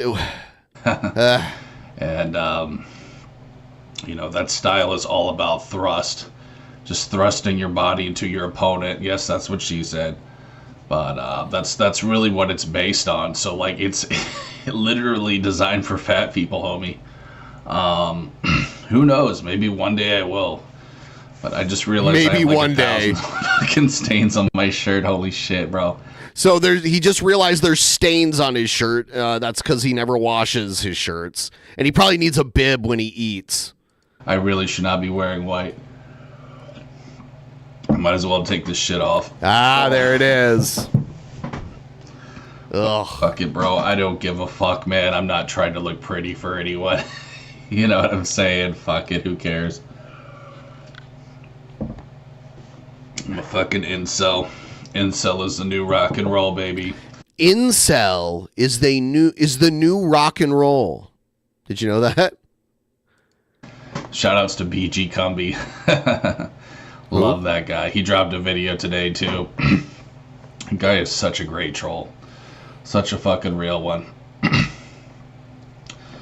But yeah, guys, listen, I'm sorry to, like, disappoint anyone who was hoping to, like, be inspired by me and, like, my weight loss journey. The truth is simply just this, you know, when you don't have anyone to look pretty for, I guess there's not a whole lot of inspiration. I don't really plan on ever having another girlfriend or relationship. I'm sort of past all that. He doesn't plan on it. Like, as if he planned on it, it would happen. I'll be honest with you guys, though. I mean, a sex bot does sound tempting.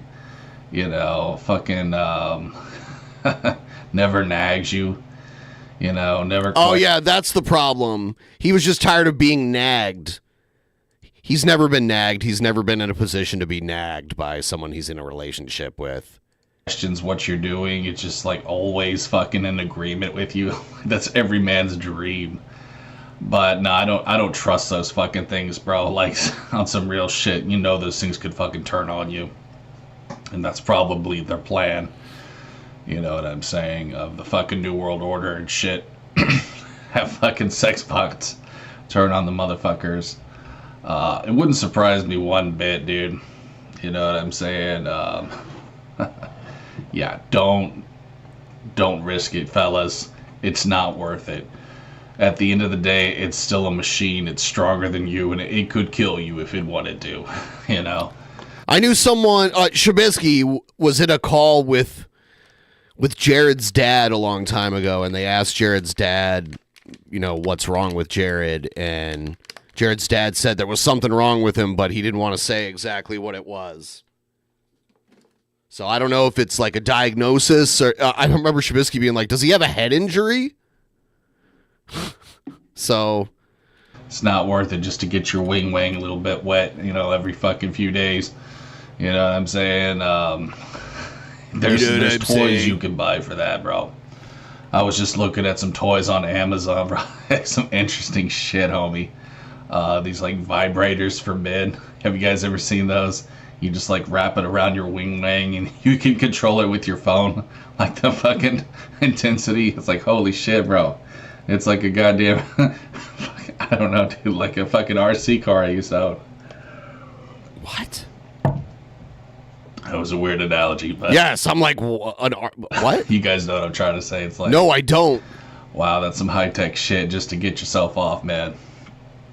But yeah, bro, anyways. Got a little bit weird there, Jared.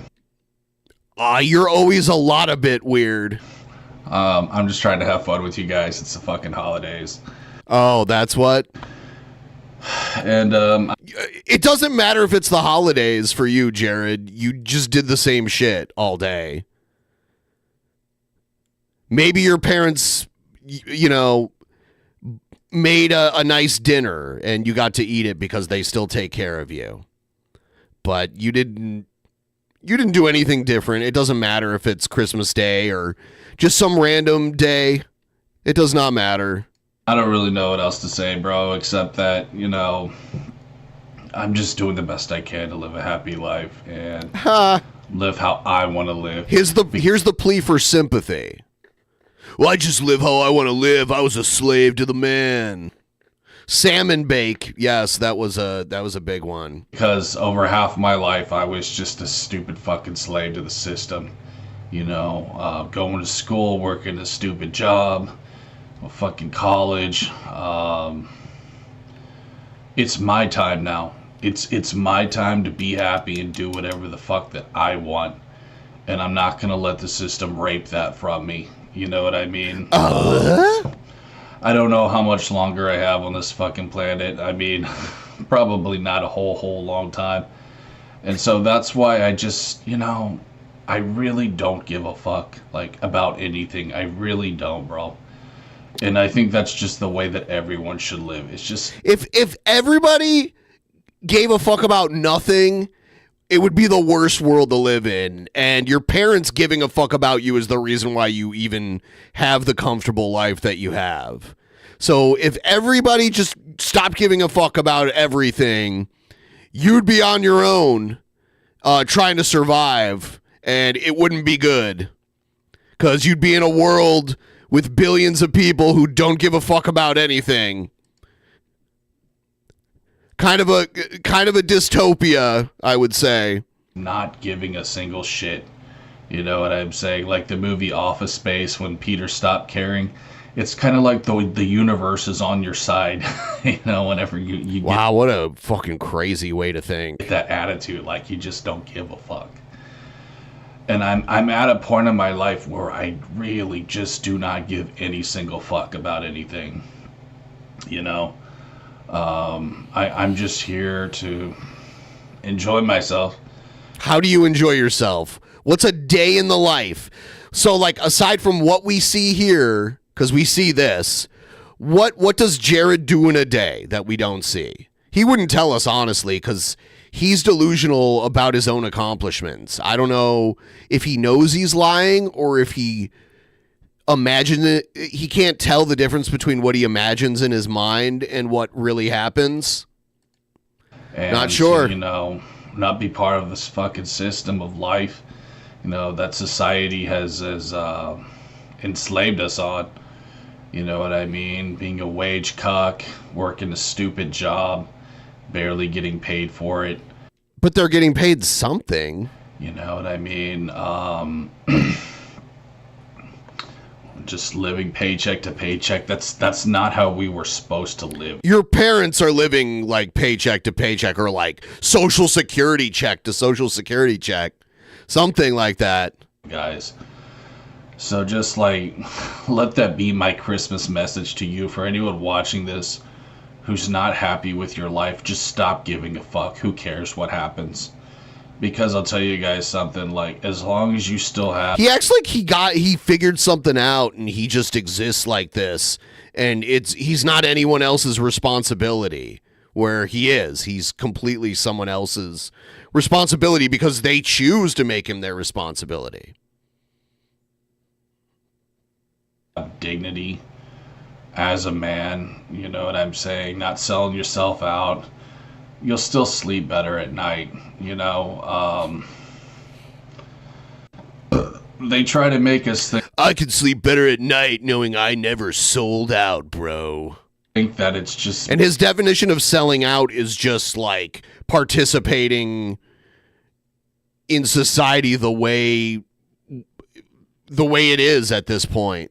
There's definitely problems with it that need to change, but everybody takes, well, not everybody, but most people participate in it the way they can to get by, because you don't really have a choice with the way things are at the moment. Material things that bring us happiness, but it really isn't, guys.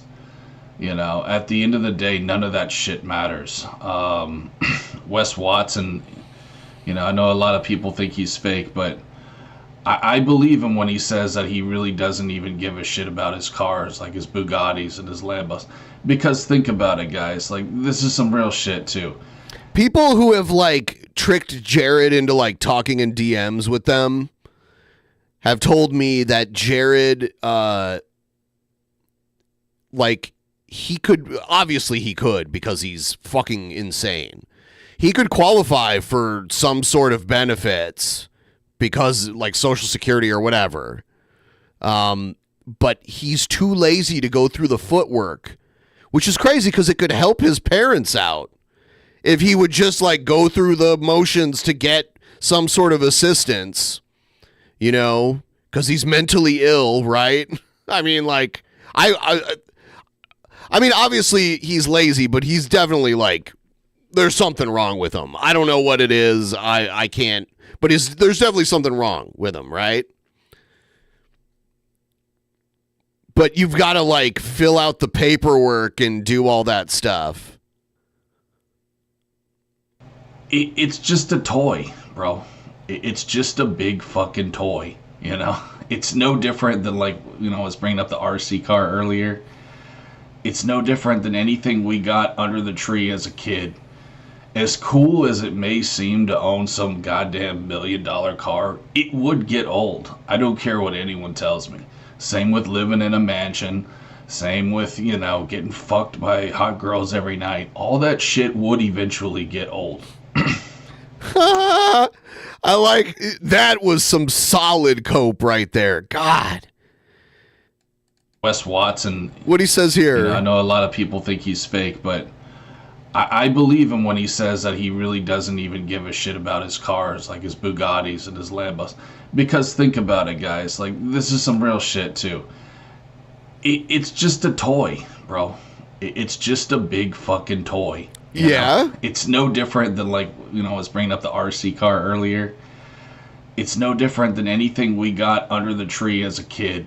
What, a Lambo? Yeah, it's different. I would never spend that much money on a car like that, but an RC car is not the same as having a Lamborghini. I'm sorry.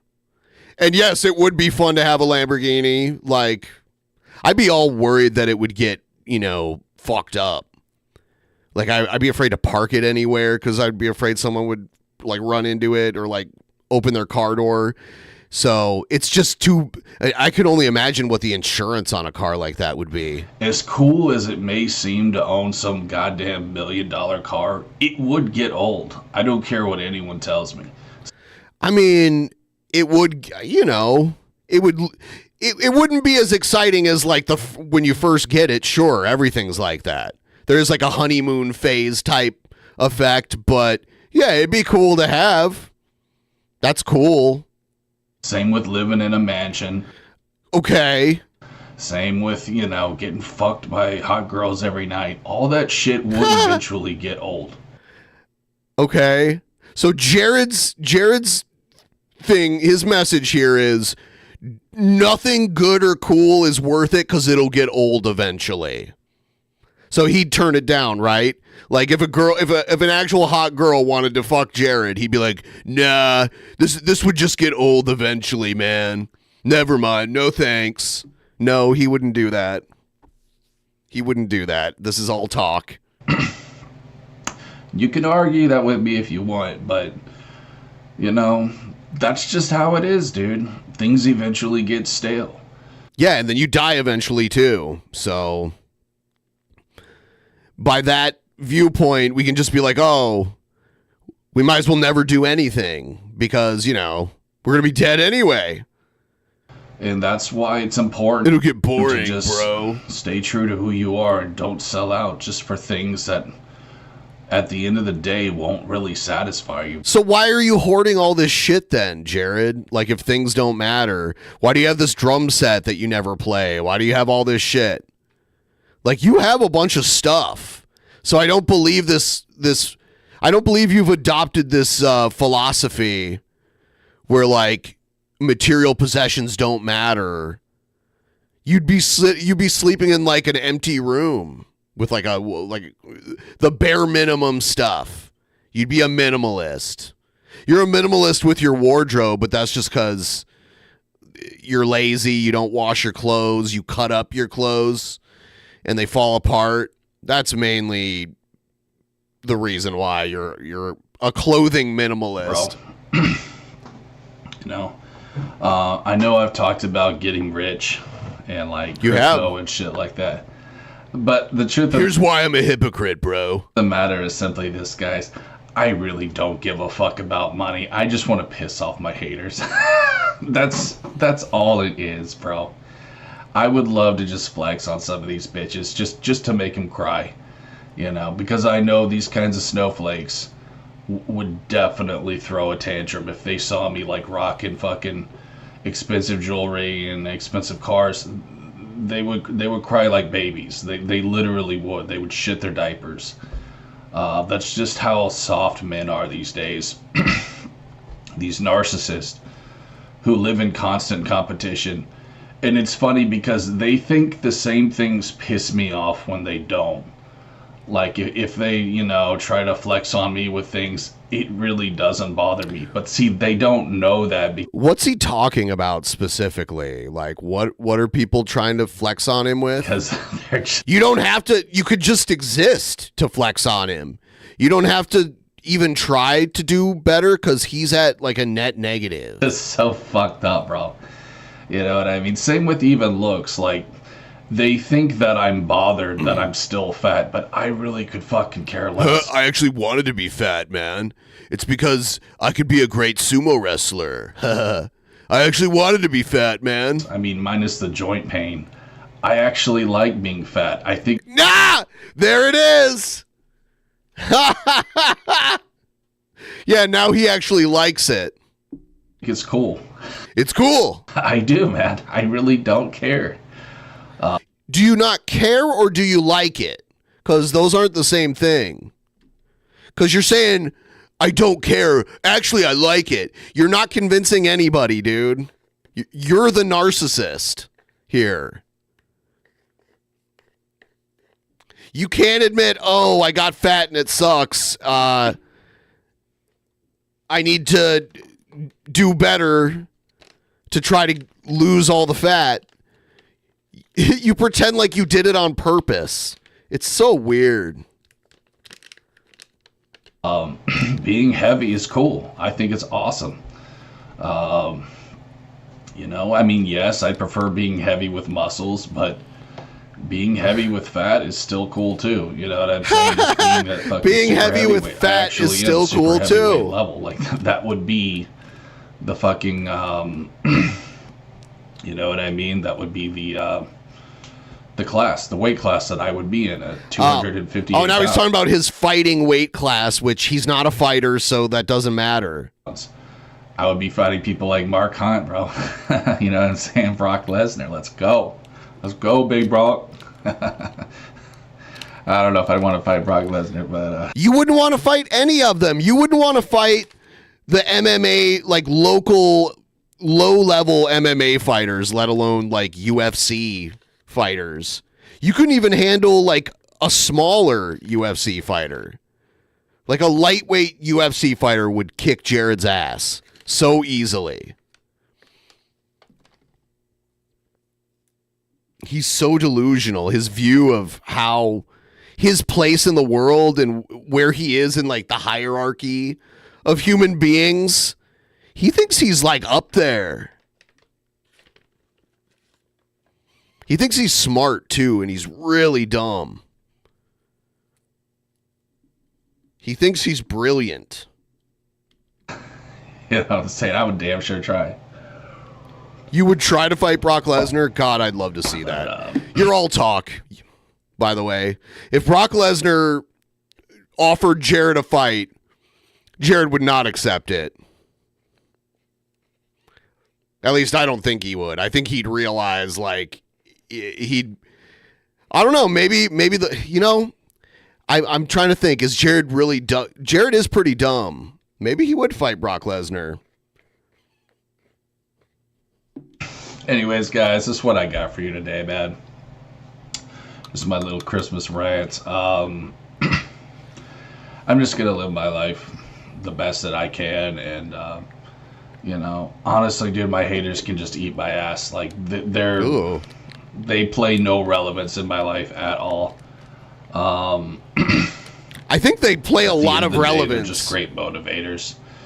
They give me the fuel that They have no relevance. Actually, they motivate me. Well, that's relevance. Need to keep working on myself. And I know you don't work on yourself. You're addicted to bulking. See that, and I know it drives them crazy. Knowing that I can still take from them in that way to better myself, I know that really bothers them. And I think that's fucking great. That's all I really got to say, though, bro. I just, I'll admit I lost a lot of people because of them, but... I lost a lot of people because of them. So he's saying, like, he was going to be this huge YouTuber, but his trolls, the narcissistic trolls, ruined it for him. That's what he's saying.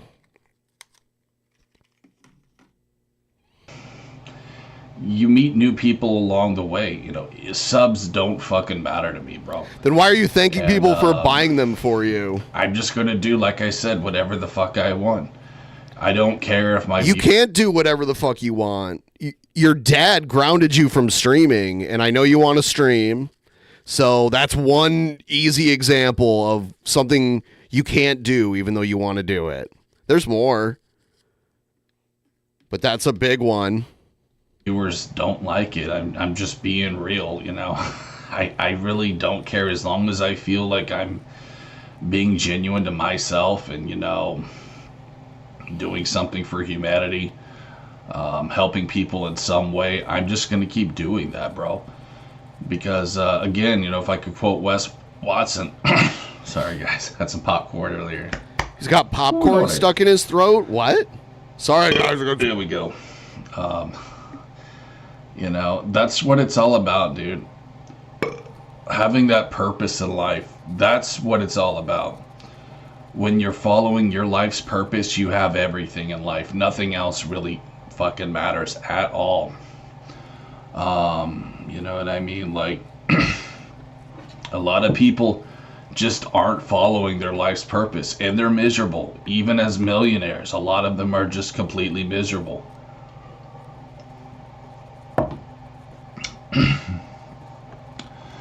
So, I guess that's what I gotta say, guys. I don't know, bro. That's what I gotta say, guys. There's so many fake people in this world. It's really just amazing to me. You're fake. You say all these things about yourself that are just verifiably untrue.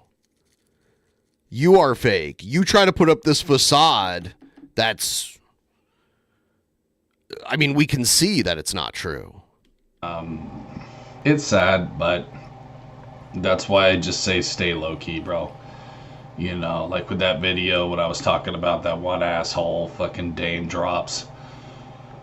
You really just want to stay low-key, guys. Friends really don't mean shit. I would even go as far to say that most of the time your biggest enemies are your friends and family. As sad as that is, it's really just the goddamn truth, bro. The saying, keep your enemies what is that saying? Your friends close but your enemies closer, some shit like that, or no, anyways, I don't fucking remember, but I think you guys know what I'm trying to say. So yeah, anyways, guys, that's what I got today. So Merry Christmas, y'all. Enjoy yourself. Okay, don't give a fuck about how many calories you eat. All you men watching this, or that's not good advice. Women, enjoy your life, dude. Because I'll tell you something. Listen, bro, you know, we could all get nuked to shit tomorrow. Like, just to be real with you guys, it could happen. And, you know, I'm not saying that it will, but there is definitely that possibility because of all the shit going on in the world. We could easily all be dead tomorrow. Live your life the best you can. He's thinking about like World War III. There's way other things that have a better chance of killing us than some kind of war. And stop living your life for other people. Stop living your life just to try to prove your goddamn self. We're only here just for a little while, guys. Once you're dead, what do you have to prove to anyone? You know, you're just a dead corpse then. You know what I mean? Yeah, a lot you know what I'm saying? of people want to leave a legacy, but the truth of the matter is this, guys. We all get forgotten in time. It's just the truth. Everyone eventually gets forgotten in time. We're all simply just mortals. You know, some people do have much stronger legacies than others, but at the end of the day, bro, everything gets turned to dust. Everything is ash, and, you know, that's just how it is. So, guys, thanks for watching, and we'll see you on the next one. What a philosopher. Peace. He's a modern day philosopher. He won't admit that he's not doing very well. I need to do a bathroom run. I'll be right back. It pisses me off. Like, okay, I spent several years being patriotic. Fuck the haters, and that's how it is, YouTube. Nah, stupid fucking lighter. Fuck you. Stupid fucking lighter. Hey, lighter, fuck you. Oh, you don't like being beat up. You don't like it. You don't like it. You don't fucking like it. Then maybe you shouldn't fucking go against the grain, stupid fuck. I'll beat you up, you piece of shit. God damn it! I broke my fucking cigarette. Fuck. Fucking social media doesn't give a shit. Fuck you. Fuck you fucking touching me, you piece of fucking shit, you. And fuck this. And of course my drink has to spill. I lose my fucking temper over these stupid fucking assholes. And no one's gonna feel sorry for me, because it's just like you did it to yourself, dude. You had a fucking drink combo, and you had to lose your fucking autistic temper. Spill it for yourself, fucking bullshit. Get the fuck out of my way, stupid fucking hat. Stupid fucking piece of shit, fucking hat. Fuck you, oh it's here. Fuck you, fuck you, fuck you, fuck you. You fucking piece of goddamn shit. Fuck you, you stupid fucking bottle. Stay on the fucking desk, stay on the fucking desk, you piece of shit. Fuck you, I told you. How many times did I fucking tell you to stay on the fucking desk? Fucking stay on the desk, I told you 1,000 times. Fuck you, fuck you, you stupid fuck. You wanna fall off the desk to be cute, and no one asked you to be cute, you piece of shit. Fuck you. I don't care if I got a nasty fucking temper.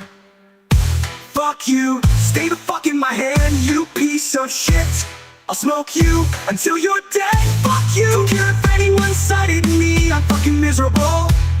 I'm just making the best of every day. That's all you can do, YouTube. That's all I can do.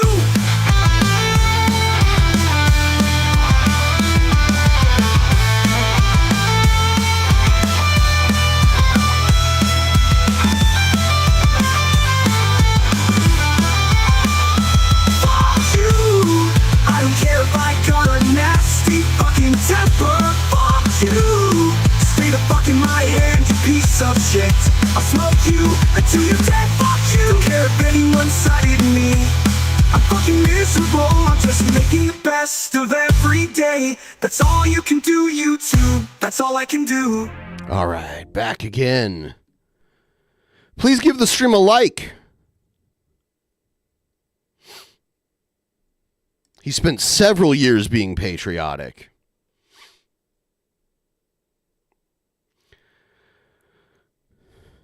Here's Buff Carell. Yo, what's poppin'? It's your boy, bro. Crump, baby, back. My pedals are back again. Tough as your boy, bro. Who 122 back on the upper rock. I love this. Get out further ado. Today we're gonna do the Cure just like heaven on 1, 2, let's get it.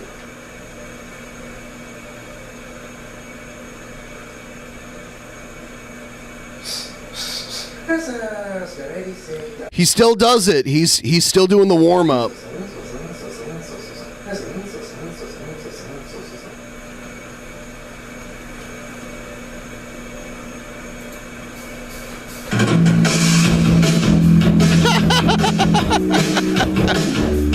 He's okay. His dance moves can only be done on a carpet wearing socks.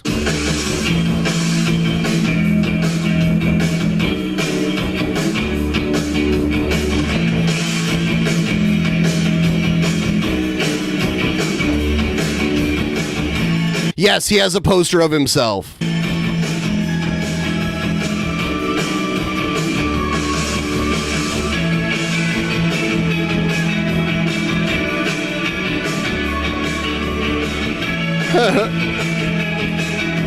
Look at that footwork.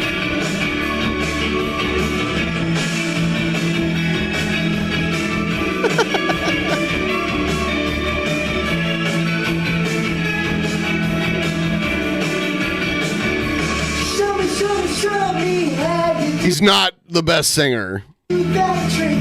The one that makes me scream, she said. The one that makes me laugh, she said. And threw her arms around my neck. Show me how you do it. And I promise you, yeah, I promise that I run away with you. I run away with you.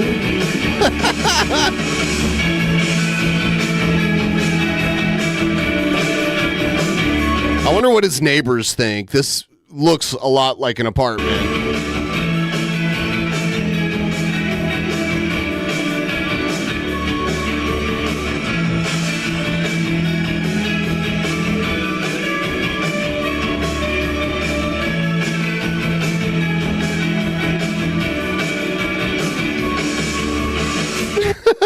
Sitting on that dizzy edge, just a face and I just a head, dreaming of the different ways I had to make her grow. His neighbors and the police are yes. Why are you so far away? She said, oh, would you ever know that I'm in love with you? That I'm in love with you. I wonder if this is improv or if he did create some choreography here. Soft and lonely, you, lost and lonely, you, twisted angel, dancing in the deepest oceans, twisted in the water. You're just like a dream. You're just like a dream. I wonder if he has downstairs neighbors.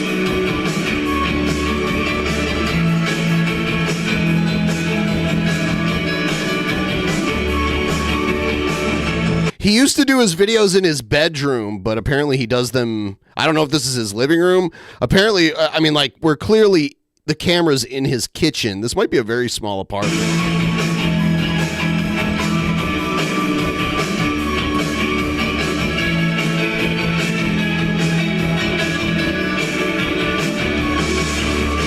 Daylight leads me into shade. I must have been asleep for days. Moving lips to breathe her name. I opened up my eyes and found myself alone above the raging sea. And stole the only girl He does this for a living. Maybe. I don't know. I don't know what kind of viewership he gets these days. He used to get pretty good viewership. Like, I would think a lot of his videos are demonetized because of the music. Because I might have to cut this out of the video if it snags copyright. Because the music sounds like the real song. His singing doesn't.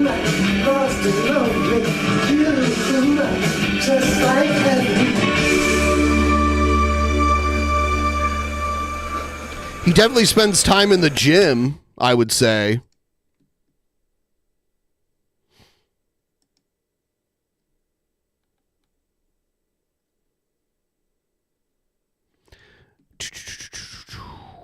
Everyone give the stream a like if you haven't already. That would be cool. Give the stream a like.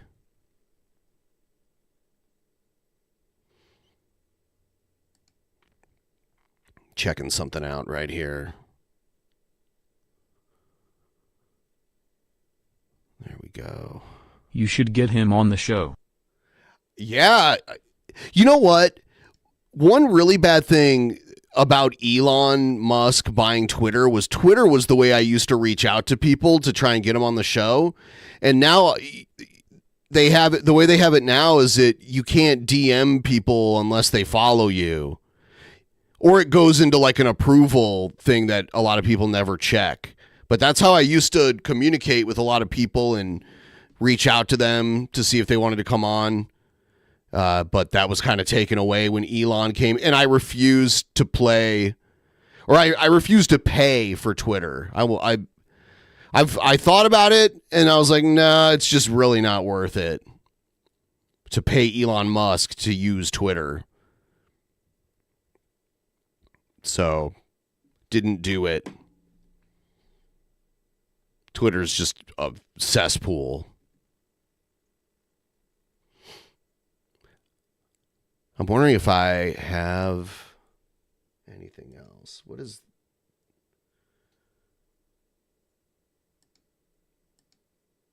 this is about Trump's deportation program. Let's see what this... Taking you live to El Paso, Texas this morning as supporters of Donald Trump's mass deportation plan are awaiting details on the program. The Trump administration is now asking for help and citing a new wave of crime as a key reason for that need. National correspondent Christine Frizzell has more.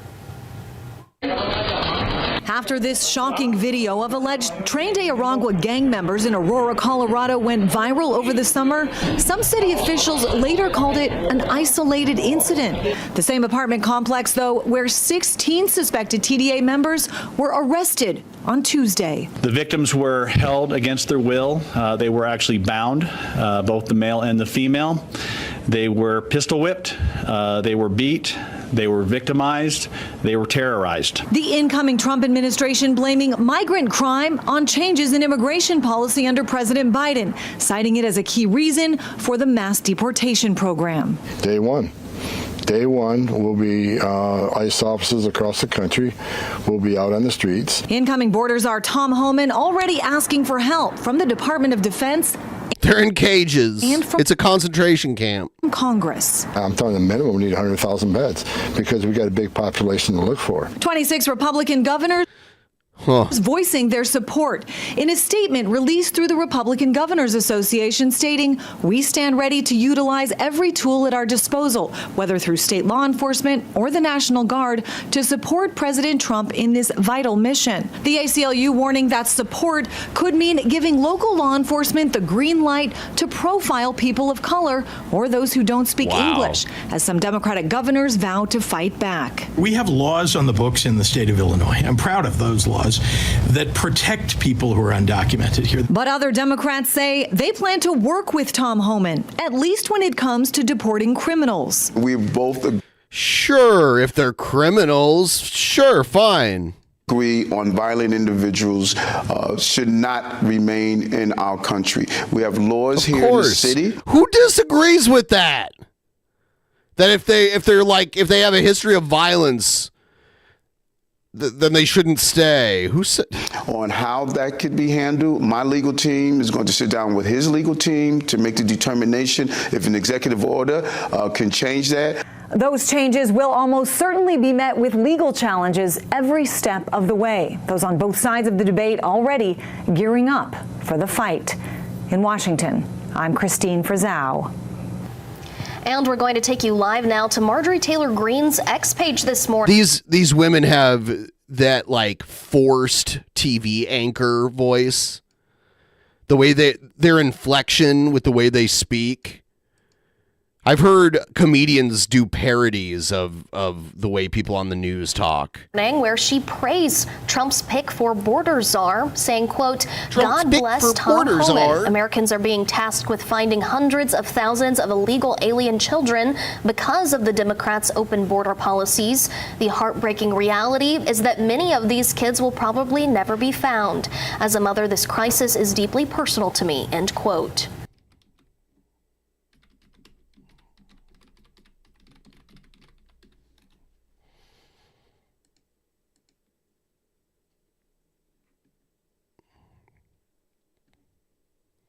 Holy fuck.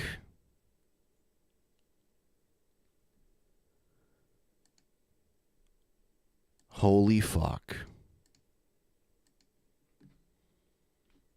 Here's big tech billionaires trying to break into Trump's inner circle.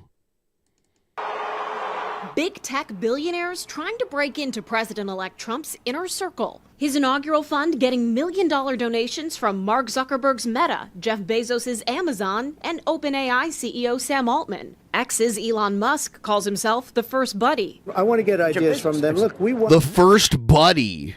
Want them to do well. Tech companies, especially social media platforms, know they have a lot to lose.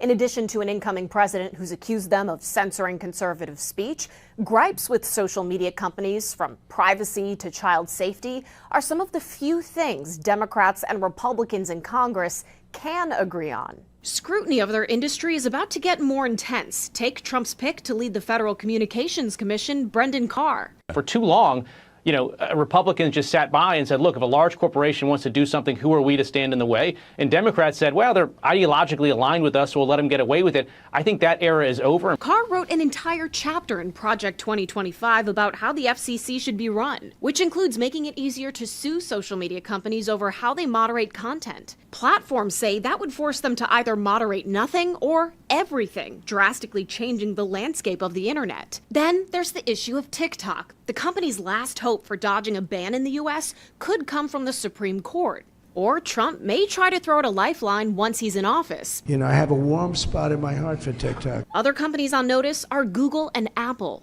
Gail Slater has been nominated to lead the Department of Justice's Antitrust Division and will pick up ongoing cases against the companies seeking to end what the DOJ says are anti-competitive practices. When he nominated Slater, Trump said, "Big tech has run wild for years, stifling competition in our most innovative sector." Time will tell if Trump follows through on plans to crack down on big tech, as its top executives try to convince him he has more to gain by working with them. In Washington, I'm Atrel Nishar reporting. Yeah, it's weird how Zuckerberg and all them, they were against him for such a long time, and now they're kissing his ass because he's about to be in charge. And I think if he goes after people, it is weird that people are kind of just afraid of the president coming after them. It seems like that wasn't a thing, or do I just have bad memory? Probably both. What is this? Oh shit. Wearing red vestments for the feast of St. Stephen, the first Christian martyr, Pope Francis knocked on the door of the church in Rome's Ribibia prison complex and walked over its threshold. Nella gioia del Natale accogliamo la chiamata del Signore Gesù. Look at these guys in their costume party. A seguirlo. Egli è la porta della vita, la speranza che non delude, il Vangelo che salva. L'apertura di questa porta santa sia per tutti noi un invito a guardare all'avvenire con speranza e con un rinnovato impegno di vita. There's a holy door on a prison. Apriamo il nostro cuore alla misericordia del Signore. After reciting the prayer, the Pope took the microphone back to explain that he had opened the Holy Year 2025 on Christmas Eve by opening the Holy Door of St. Peter's Basilica. Ma ho voluto che la seconda porta santa fosse qui, in un carcere. Ho voluto che ognuno di noi, tutti che siamo qui, dentro e fuori, avessimo la possibilità anche di spalancare le porte del cuore e capire che la speranza non delude. Quando ti senti ormai stanco e sembra inutile andare, tu hai tracciato un cammino.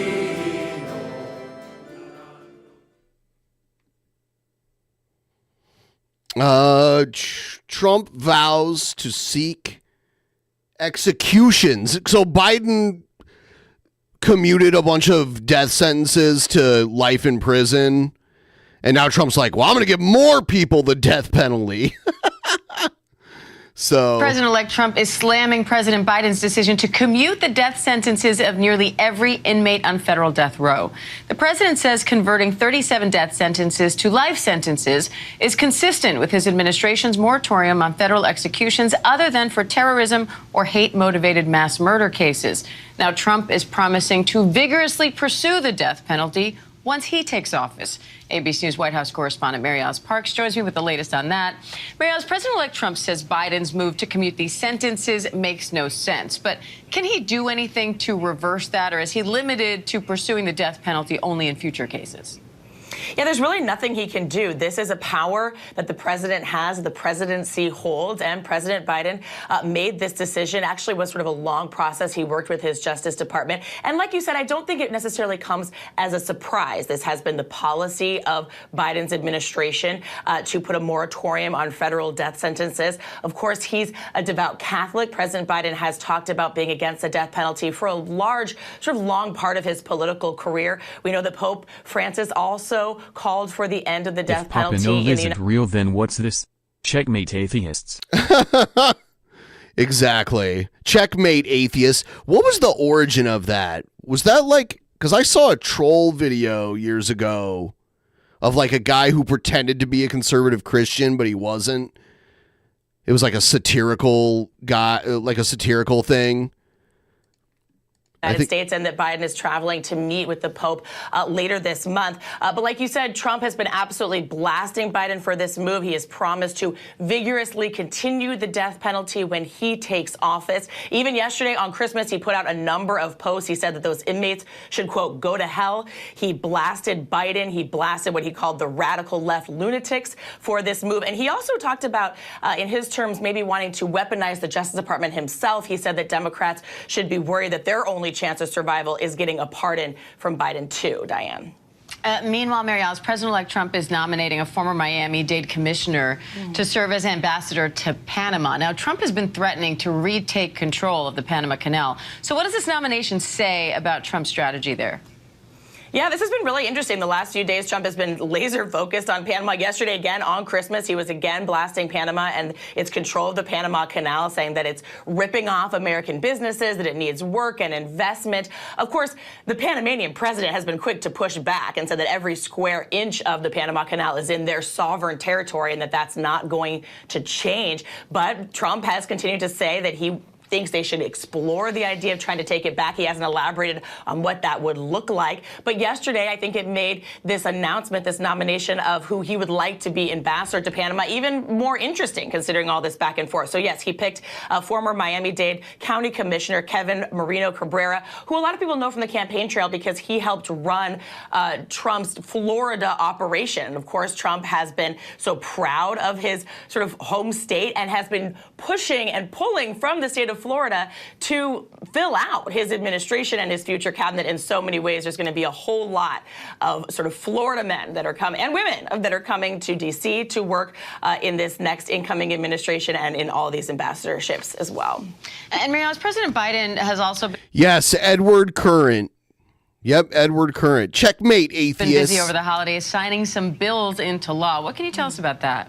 Yeah, a whole flurry of them in the last few days, Diane. They've sort of run the gamut. Everything from one law a new bill signed into law that would make the bald eagle the official bird of the United States. Oh no, we need it official. It needs to be It already official. was, but that's exciting. Others that are much more serious, designed to combat child abuse. One that is the first federal anti-hazing standards to really try to... I don't really care if like a national bird is official or not. To crack down on violence and deaths on college campuses. And then, of course, there's been so much attention, too, on that one veto. President Biden vetoing that legislation. I guess maybe if that comes with like a focus on conservation from the federal government, maybe that's part of it, then that makes sense. Republicans brought after the election that would have expanded the size of the judiciary. Biden, at this point, denied Trump the opportunity to appoint those new judges. Diane. ABC News White House correspondent Mary Alice Parks. Mary Alice, thank you. There it is. Here's a story about a drone show that injured people. We start tonight with the ongoing investigation into how this could have happened. Hundreds of drones in the sky flying in formation for last night's holiday drone show over Lake Eola Park in downtown Orlando until several started, you see here, dropping from the sky. They started falling. We got tips last night that at least one of those drones hit somebody in the crowd. Last night and this morning, we had lots of questions. We asked Orlando Police, Orlando Fire, and the city of Orlando about what happened and if anyone was hit or injured. All they told us initially was one person was taken to the hospital with minor injuries, but wouldn't say how that person was hurt, and that the FAA was looking into an incident and was in touch with the drone's vendors. Well, we have stayed on top of this story for you. We have since learned more about the company that the city of Orlando hired to put on the show, as well as the person who it appears was hit by one of these falling drones, a young boy. News 6's Carell Baker talked with that boy's family tonight. So, Carell, first, how is he doing?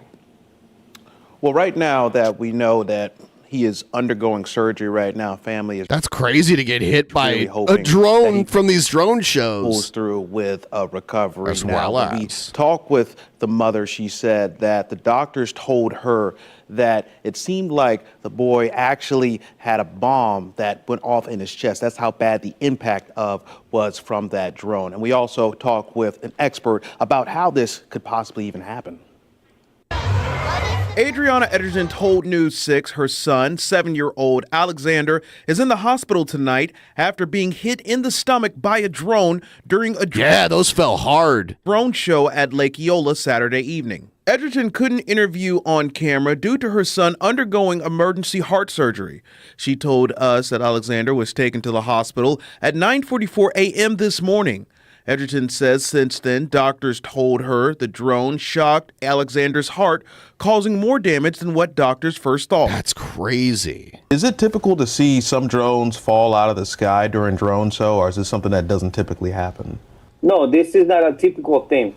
We show videos sent to us from viewers from the drone show to Drone Training School CEO James Taban, an expert who teaches several businesses how to fly drones commercially and host small shows. He says there could be several reasons why drones fell during the show. If we get a strong wind turbulence, that could cause the strong wind drones to get too close to each other and they can fall. One other reason could be a GPS miscommunication from the controller. Taban says interference from cell phones and other signals could also interfered with the drones. Yes, because they're reliant on GPS signals to position themselves properly. Some people were saying that they actually continued doing the show even after some of those drones fell.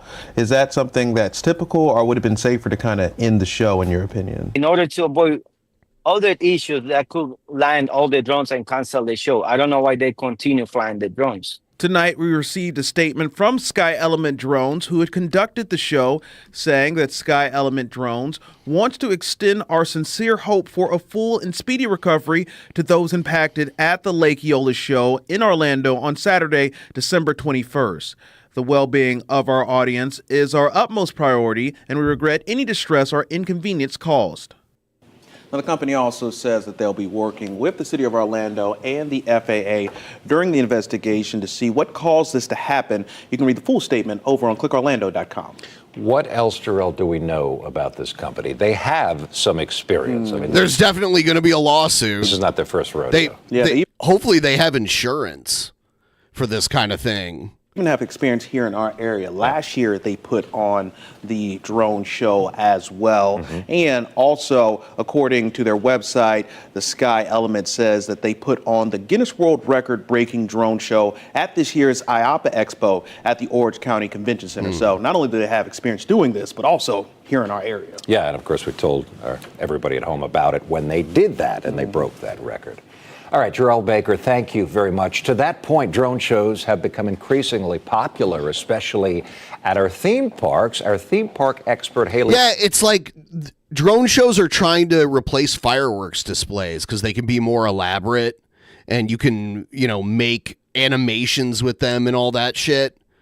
But it kind of seems like it can be a problem if they can so easily just crash to the ground. I wonder what the average size of these drones are. Combs took this video of Universal's show over the summer, and Disney had their own show that ran over the summer as well. So considering what happened last night at Lake Eola, how do you know if a drone show is safe to bring your family to? Well, we've been asking that question. Oh, yeah, I'm definitely not saying fireworks are good. I'm not a fan. Like, fireworks look cool and everything, but they can cause fires. In an area where that's prone to forest fires and brush fires and shit. So I'm not really, they scare the shit out of my dogs too. So I'm not, like when I was a kid, I had so much fun with fireworks.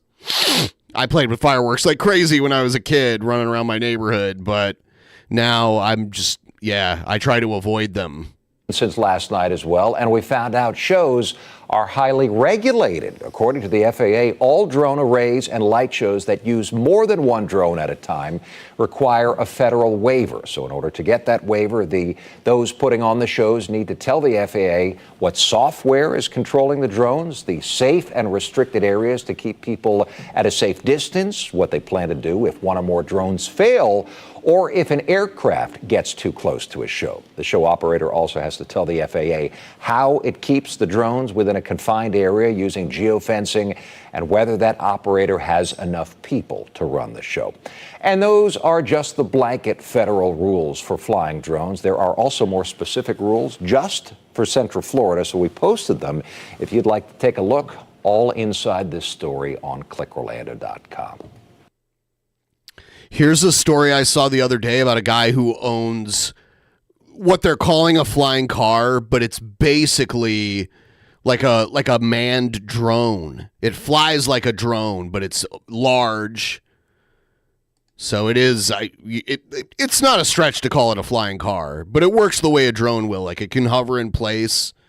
It doesn't have to it doesn't need a runway. It can hover and lower. If you're of a certain age, you probably remember The Jetsons. It first aired in 1962. It was set 100 years in the future and famously featured a city in the sky, a robot maid, and of course, flying cars. And while we're still waiting for many of those technological advancements, at least one of them is here. I mean, kind of. Amid all of the recent drone sightings, NBC's Tim Furlong spoke to a family that owns one of the first perfectly legal flying vehicles. They just ask that you don't shoot it down. While you watch the story, you can also answer our NBC Washington survey question of the day: who did flying cars best? I've had like 11 different airplanes. John and his daughter Heather have a couple planes in their hangar in Sussex County, Delaware, but their coolest plane... They said it costs like $250,000, which, I mean, that's about as much as a Lambo or like a Ferrari would cost, so it's not too much more expensive than like a really expensive car. So that's something. You good here? I'd be afraid of fucking crazy magatards shooting at me.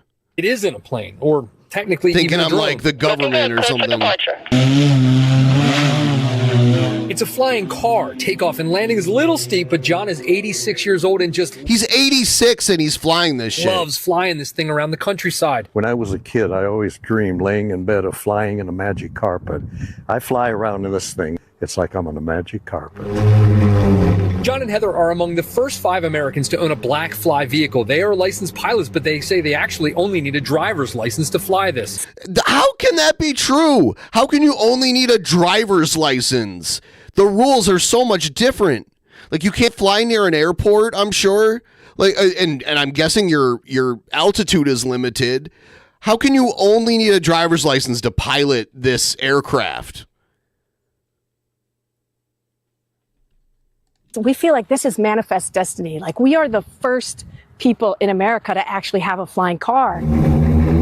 This model runs about 200 grand and can fly about 20 miles. It recharges in only 45 minutes. They believe there will be lots of piloted and pilotless vehicles like this soon in the American skies. So this vehicle could go up to 4,000 feet, but they generally don't fly that high. They go up to like 250 feet because you got to remember, you have to power it coming back down. You do not want to get stuck at 4,000 feet and not have enough juice to get back to Earth. It does have a parachute system. They hope they will never, ever need to use it. Well, damn right I don't want anybody shooting at me. Yeah, John doesn't want any folks thinking he's one of the mystery drones that have been seen. He never flies this thing at night. He does love the attention it has brought, though, to the potential of electric vehicles like his Blackfly. Heather takes the whole mystery drone threat a little more seriously. What really concerns me is when the politicians get on television and they say, oh, we're going to shoot all these things down. Then people think it's okay to shoot down, some vehicle that they see in the sky. You don't know if there's a person in there. And I'm ready to go. But if you see this vehicle over southern Delaware, it's probably just John or Heather. It's a departure. Proud pioneers of the flying car revolution. We are on the cutting edge of the new technology of how people are going to be flying. Fuck. Yeah. I think I'd be scared to, I'm not going to lie. I'd probably be scared to go in this thing. It's obviously a one-seater, so and I wouldn't trust myself to fly it. I wonder how you learn to fly it when there's only room for one person in there. How does someone teach you how to fly this fucking thing? It'd probably be fun, and it would probably be safe, but I'm more scared of getting in something like this than like a commercial airplane,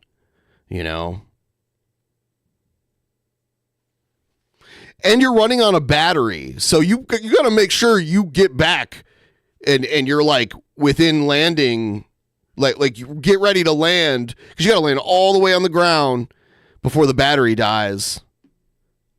You play Do they have one of these aircrafts in Microsoft Flight Simulator?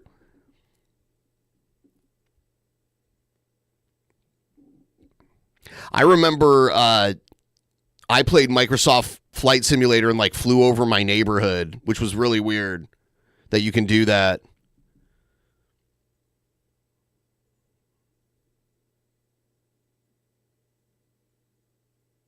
Yeah, you have to rely on a parachute if the engine dies.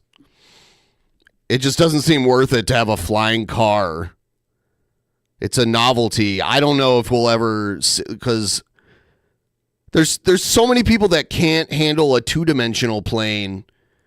Why the hell would they do this? Why would we want idiots that can barely drive a vehicle on the ground flying these? Could you imagine dozens of these flying up in the sky?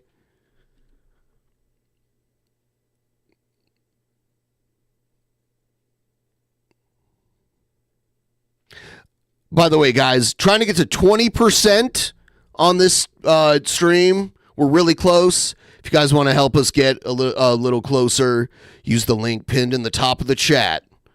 Trying to get to 20% during the stream, and I'm doing another stream later today. I'm checking on something here.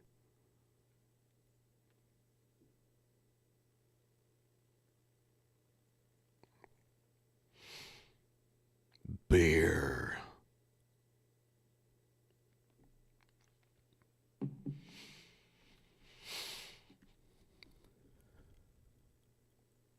It doesn't have a long battery life on it.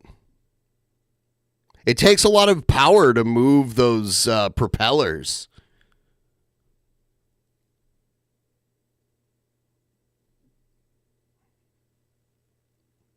Yeah, I remember that scene in one of the Star Wars prequels where they're in these flying cars, and yeah, they're flying as if they're on a two-dimensional plane, even though they're in the sky.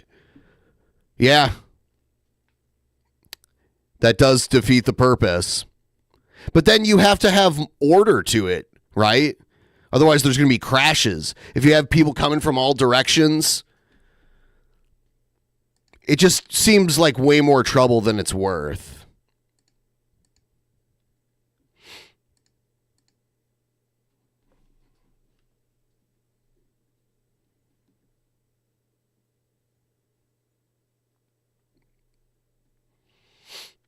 Yeah.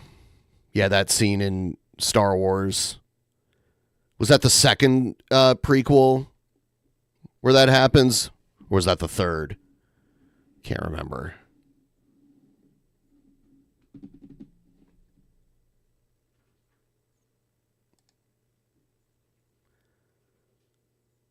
Yeah, The Fifth Element. Yeah, I remember those scenes too. Yeah, flying cars are cool, like a cool novelty. And yeah, it's just another thing from science fiction that people are like, yeah, we can really have that.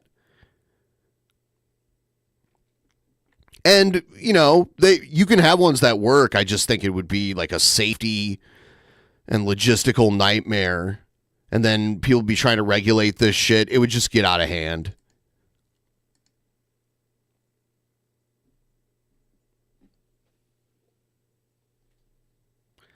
What do you think?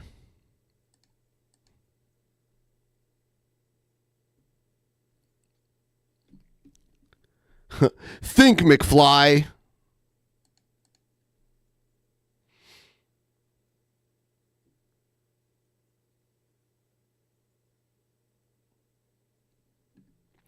All right. So, yeah, I'm probably going to wrap this one up, and I'll be back later tonight to do the episode. So I'll see all you guys then. Later.